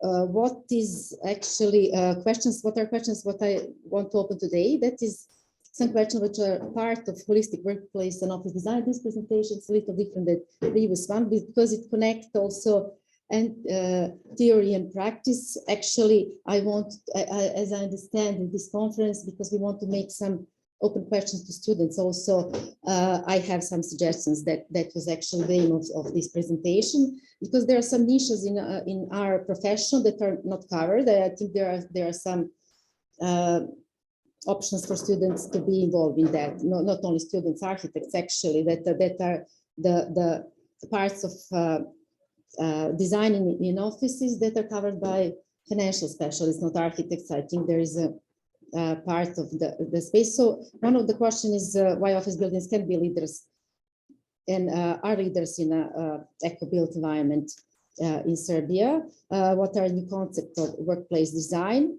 What are roles of directives and certifications? Can be in mindset change, not just formal, because we have some formal obligations or don't have obligations, but just a manner. And are we going toward the hedonistic place? Of course, this hedonistic is not a real hedonistic for enjoying in it, but can we go one step further? So I think that we are in the phase that office buildings are leaders in the eco-built environment in Serbia. Why? Because we have economic and financial benefits. There are green capital lines for our investors. I'm mostly working actually for corporative clients. They have some subsidiaries in Serbia, in Belgrade, and they are connected with mostly EU investors. So actually these corporative investors and tenants will have these ESG obligations that comes from 1 year to another with more and more obligations. They are now involved in that. Of course, usage of office buildings and potentials of adaptive reuse. I will speak a little bit about that because I think that's the future potential in Belgrade, especially as architectural strategy, because we have big greenfield stock in Serbia that is unused, and then reconstruction of building for Schneider Electric is one of that, which is, I think, one of the good examples and really project that is not only interesting, it's challenging, it's complicated, and that is the thing that I personally like when you have that all kind of aspects. And we have, I think, big potential, especially in the other zones in Belgrade. And of course, reputation and marketing, reputation of the companies who are working in offices, they're using that. There are not only EU companies who are working in Serbia, but because I don't know, MPC is not, it has some also a local, it's not EU owned, but because of reputation, they want to be, let's say, green and have that kind of strategy. This is just the intro why in office development history in Belgrade. I think generally we have some 3 phases that are city center locations, Centro Textile, Min, Yugo Export, that buildings that are actually in Knez Mihajlova and a few streets that are located nearby. Ergo Project now building, which is also have, I think, a good future because it's sold now. We have a lot of problems in privatizations for this building, but that is something that needs to be solved in another level because we have ownership level, but to create potentials. Then in 70s, 80s, representative landmarks because of politics and the messages that Yugoslavia wants to actually present with Ušće building again next, and new investment circle, which mostly focused on New Belgrade, because I think that for this international conference, I told for yesterday I was here and there was actually a mixture of our guests. Here everybody knows what New Belgrade here is, and the context is actually, and this ideology, politics in architecture is something that is connected with politics always, and because we are going toward the green and eco-built office now, These are potentials in Serbia, actually, this adaptive reuse, reconstruction in a green design strategy and well-being and the dignity office that we need to develop and redeveloped. Some strategies that we are using are here just mentioned: agile workspace, activity-based workspace, dispersive workspace, egalitarian, where dignity in a workspace, biophilia, that are just a concept that depend of clients, it depends of the company who is actually understand what new concept of workplace is now today. We are using, but here we come to the point actually about the bottom-up, it's the top-down strategy that we are using in the workplace design. So new design strategies, flexibility in a workplace, hybrid work optimization, meaning we have now a lot of companies that have problems with workers who don't want to go back to the offices also, which I think is also okay because you can work territory is not something which is fixed, but what is office and how you make a corporate culture. Do you understand the new work classes? For example, we have that some classes that are not that will not exist anymore in 5 years. So that kind of innovations in workspace is necessary. Healthy environment, well-being as a point of this conference is something which is necessary to be implemented as a physical space. And technology implementation, actually, technology as and digitalization in workplace, which we are using in our strategy as a first thing, not the last. So a point is what top-down strategies as directives and certification we need to use and what is recommendations in office buildings in designing. We as a Serbia, because we are not part of EU, we don't have obligation to use EU directives for not for design. Actually, the directives are the obligations of companies to make reports to according to law. Now they are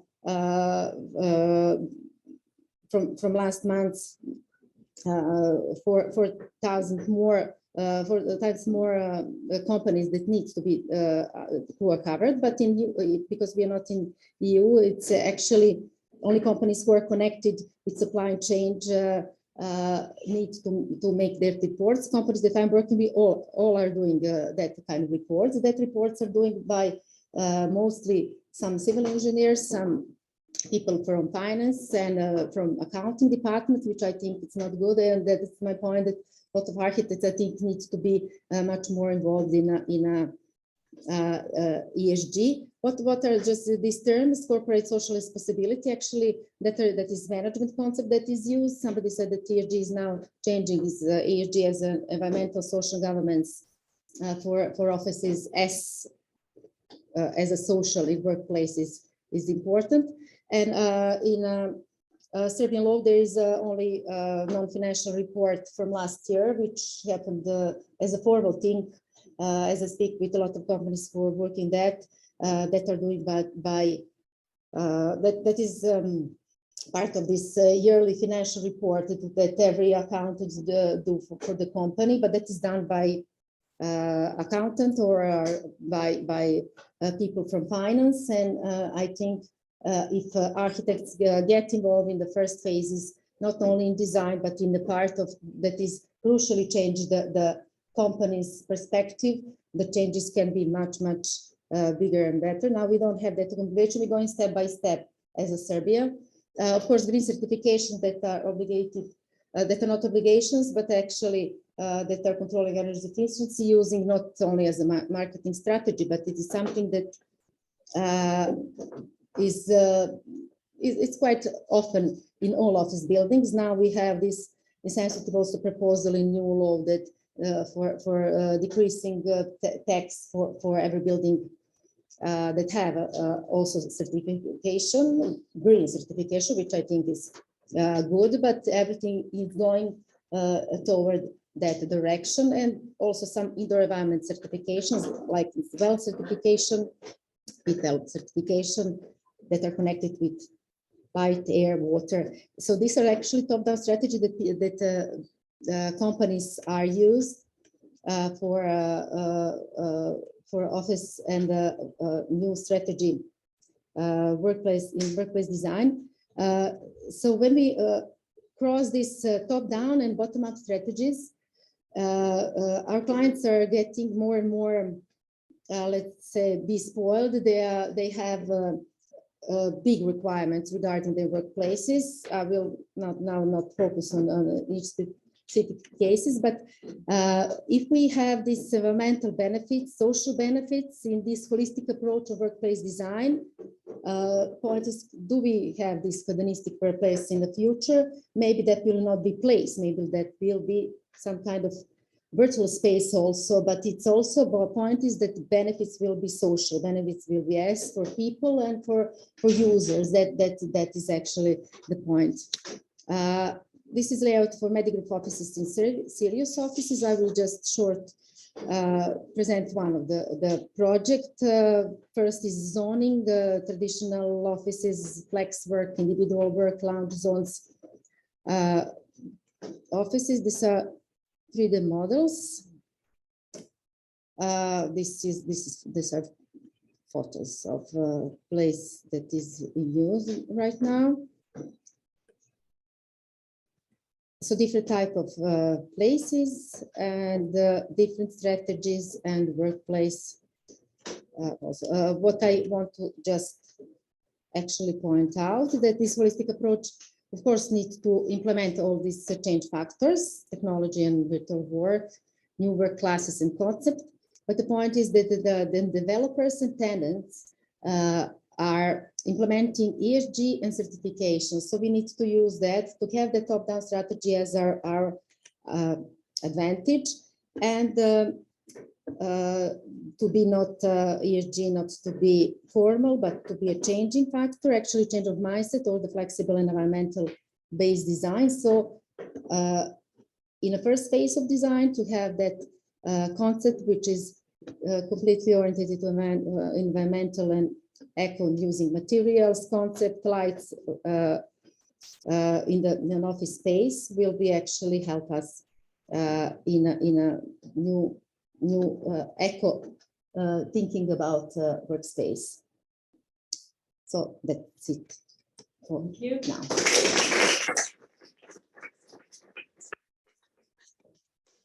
Okay, so I guess that now we went from big scale projects to another scale, but also really complex projects. I think that they all involve same things and same complexity. It depends on what you're working at, but actually it's the logics are the same. So do you have some questions for our participants for this session? Or are we a little bit tired? I guess we are. Yes, please. For them, not from the domain, but from a user. One of these offices is the open space. So I wonder, from your experience and designing the space, how do you find the reaction of the open space in the offices? So, because from my personal experience, there are a lot of lacks in creating this open space, and the idea is to have a structured environment where functional behavior on the work can be applied. So I wonder, are there any alternative solutions to the common working spaces, which is not either the small offices or the open space? Is there anything in between, or is there any resonance on what's happening on the ground with that? I'm just curious. I think there are in the first phase they are actually working on the analysis of flows and factors and what are people actually working on the place. Are these flexible? We need 8 hours work desk. Are you working all the time on the desk? Are you changing activities during the time? So depends on the company, depends on the type of the job. I think it's not necessary to sit on one table 8 hours. There is no special, except if you are accountant, but now we have from January in accounting, so people from in department, instead of 30, they have 3 people now. Everything is changing. I think newer classes will change that organization of not thing, but of workspace. So yes, the answer is there is no old open plan offices. Office is not a new open plan office because new open plan needs to cover lots of activities, lots of experience, different atmospheres in one place. One of the good example is Erste Bank Central Building in Vienna, because it's more than 10,000 square meters with all banking employees, including CEOs and on-rank, working in the same environment, meaning they have 4 types of activities.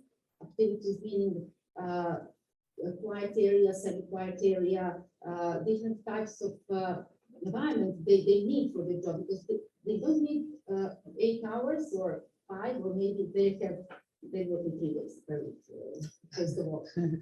So I think the office building is just infrastructure, the activities that need to be flexible for things that will come. It's not the same today, it will become, it will be maybe in 2 years different. So it needs to be modular and to be flexible. No, I fully resonate with that. I just have never seen anything similar.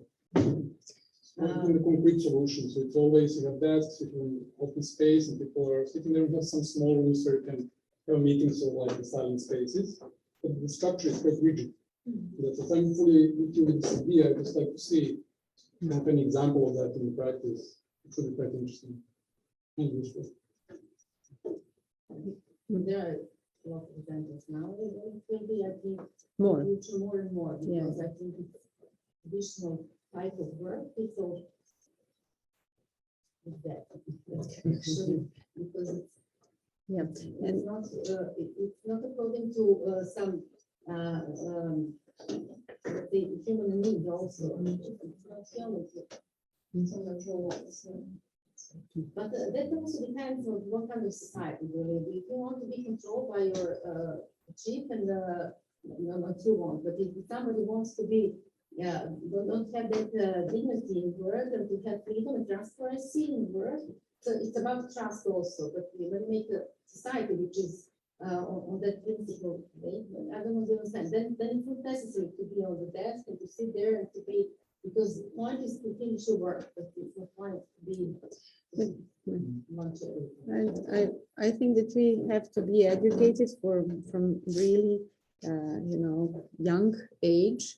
Actually, I think that classroom needs a change in the kindergarten, and then in elementary school, and then later on, in order to be able to perceive and realize what the workplace has to be one day. So if we start now, I think that maybe in generations to come, we will be acquainted with this ambient and feeling of being, of sharing the workspace. Because now, as a matter of fact, at academia and at the environment of high school, higher education, actually professors, students, they share the same space, and they are working all together in one unity space, but they are somehow making those ambience more or less loud,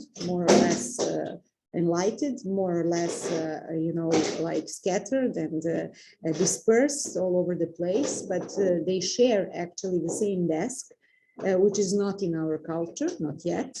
So we need to change our attitude towards the place. I think that this is something that I think that all those presentations share this same view of changing the attitude toward the space. So probably this is something that we can also discuss, but I can see in all presentations that is present. So. Okay. Okay, what we all like professionals can do to raise awareness about building our country? What that's question maybe from me to you, like you as a professors, like the people who are maybe more in a contact with architectural chamber, engineering chamber, and architectural organization. what you can do and how we can support you in increasing awareness about this. Because, for example, Vesna's presentation, my presentation spoke a little bit about green certificates. How we can put these green certificates to be a topic in this country. Now, in the new suggestion of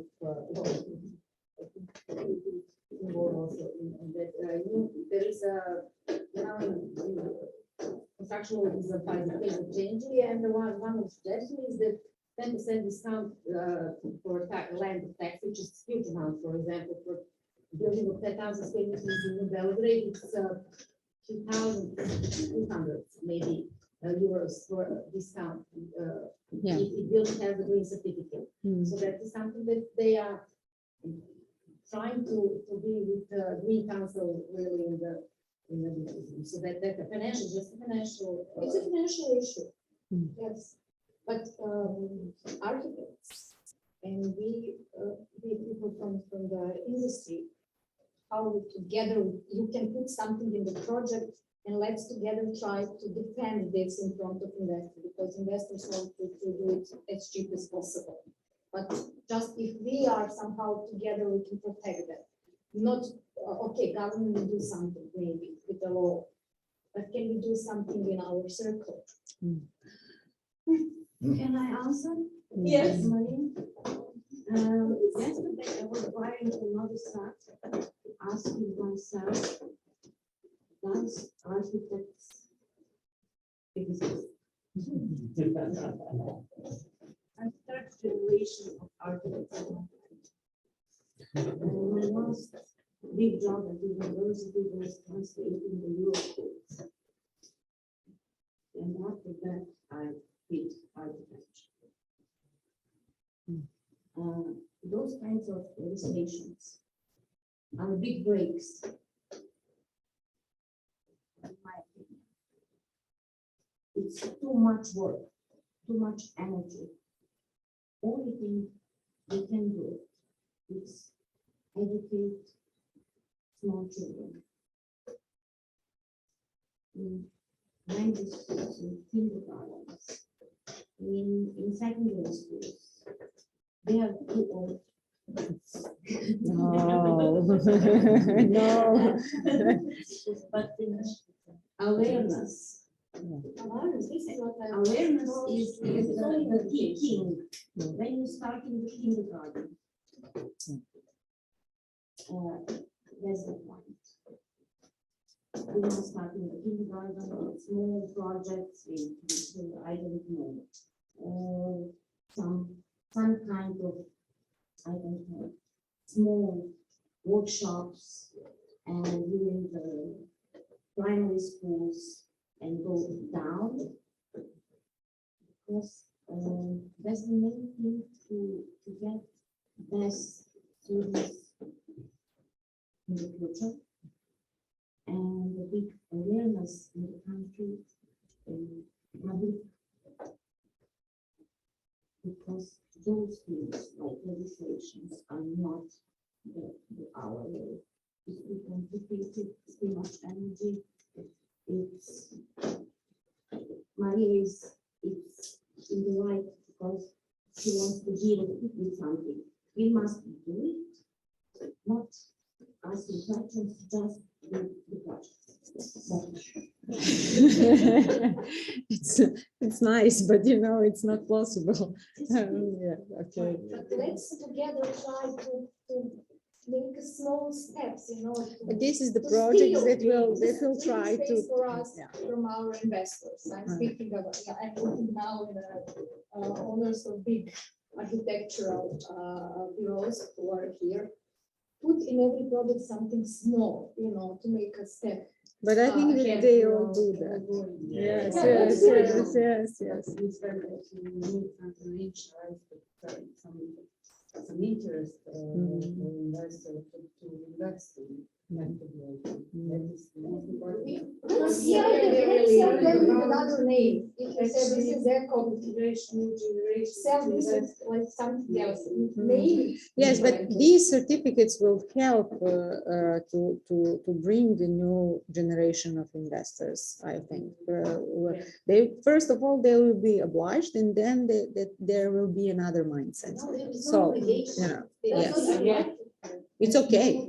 It's not political, but I'm for the new investors because they have that kind of obligations. The other investors are. Okay. But then maybe the idea is to name these eco things with some other name. Yes. And then put it in the project. Just the law. Yeah. Okay. Well, I have to thank you all for your time. I know that it was the whole afternoon and even more. And thank you one more time. And we will be in touch and we will continue this project. And I'm sure that we won't give up that easily on this ECOBUILT. Thank you all. Thank you.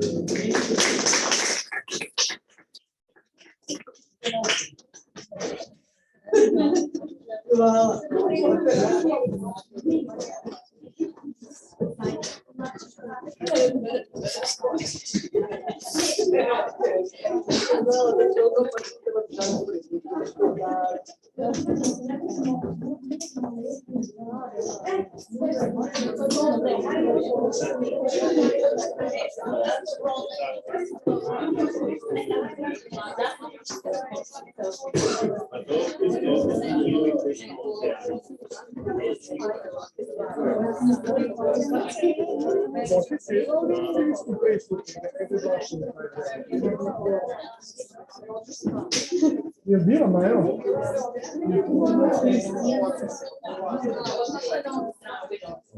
Evo je tamo, sam ću.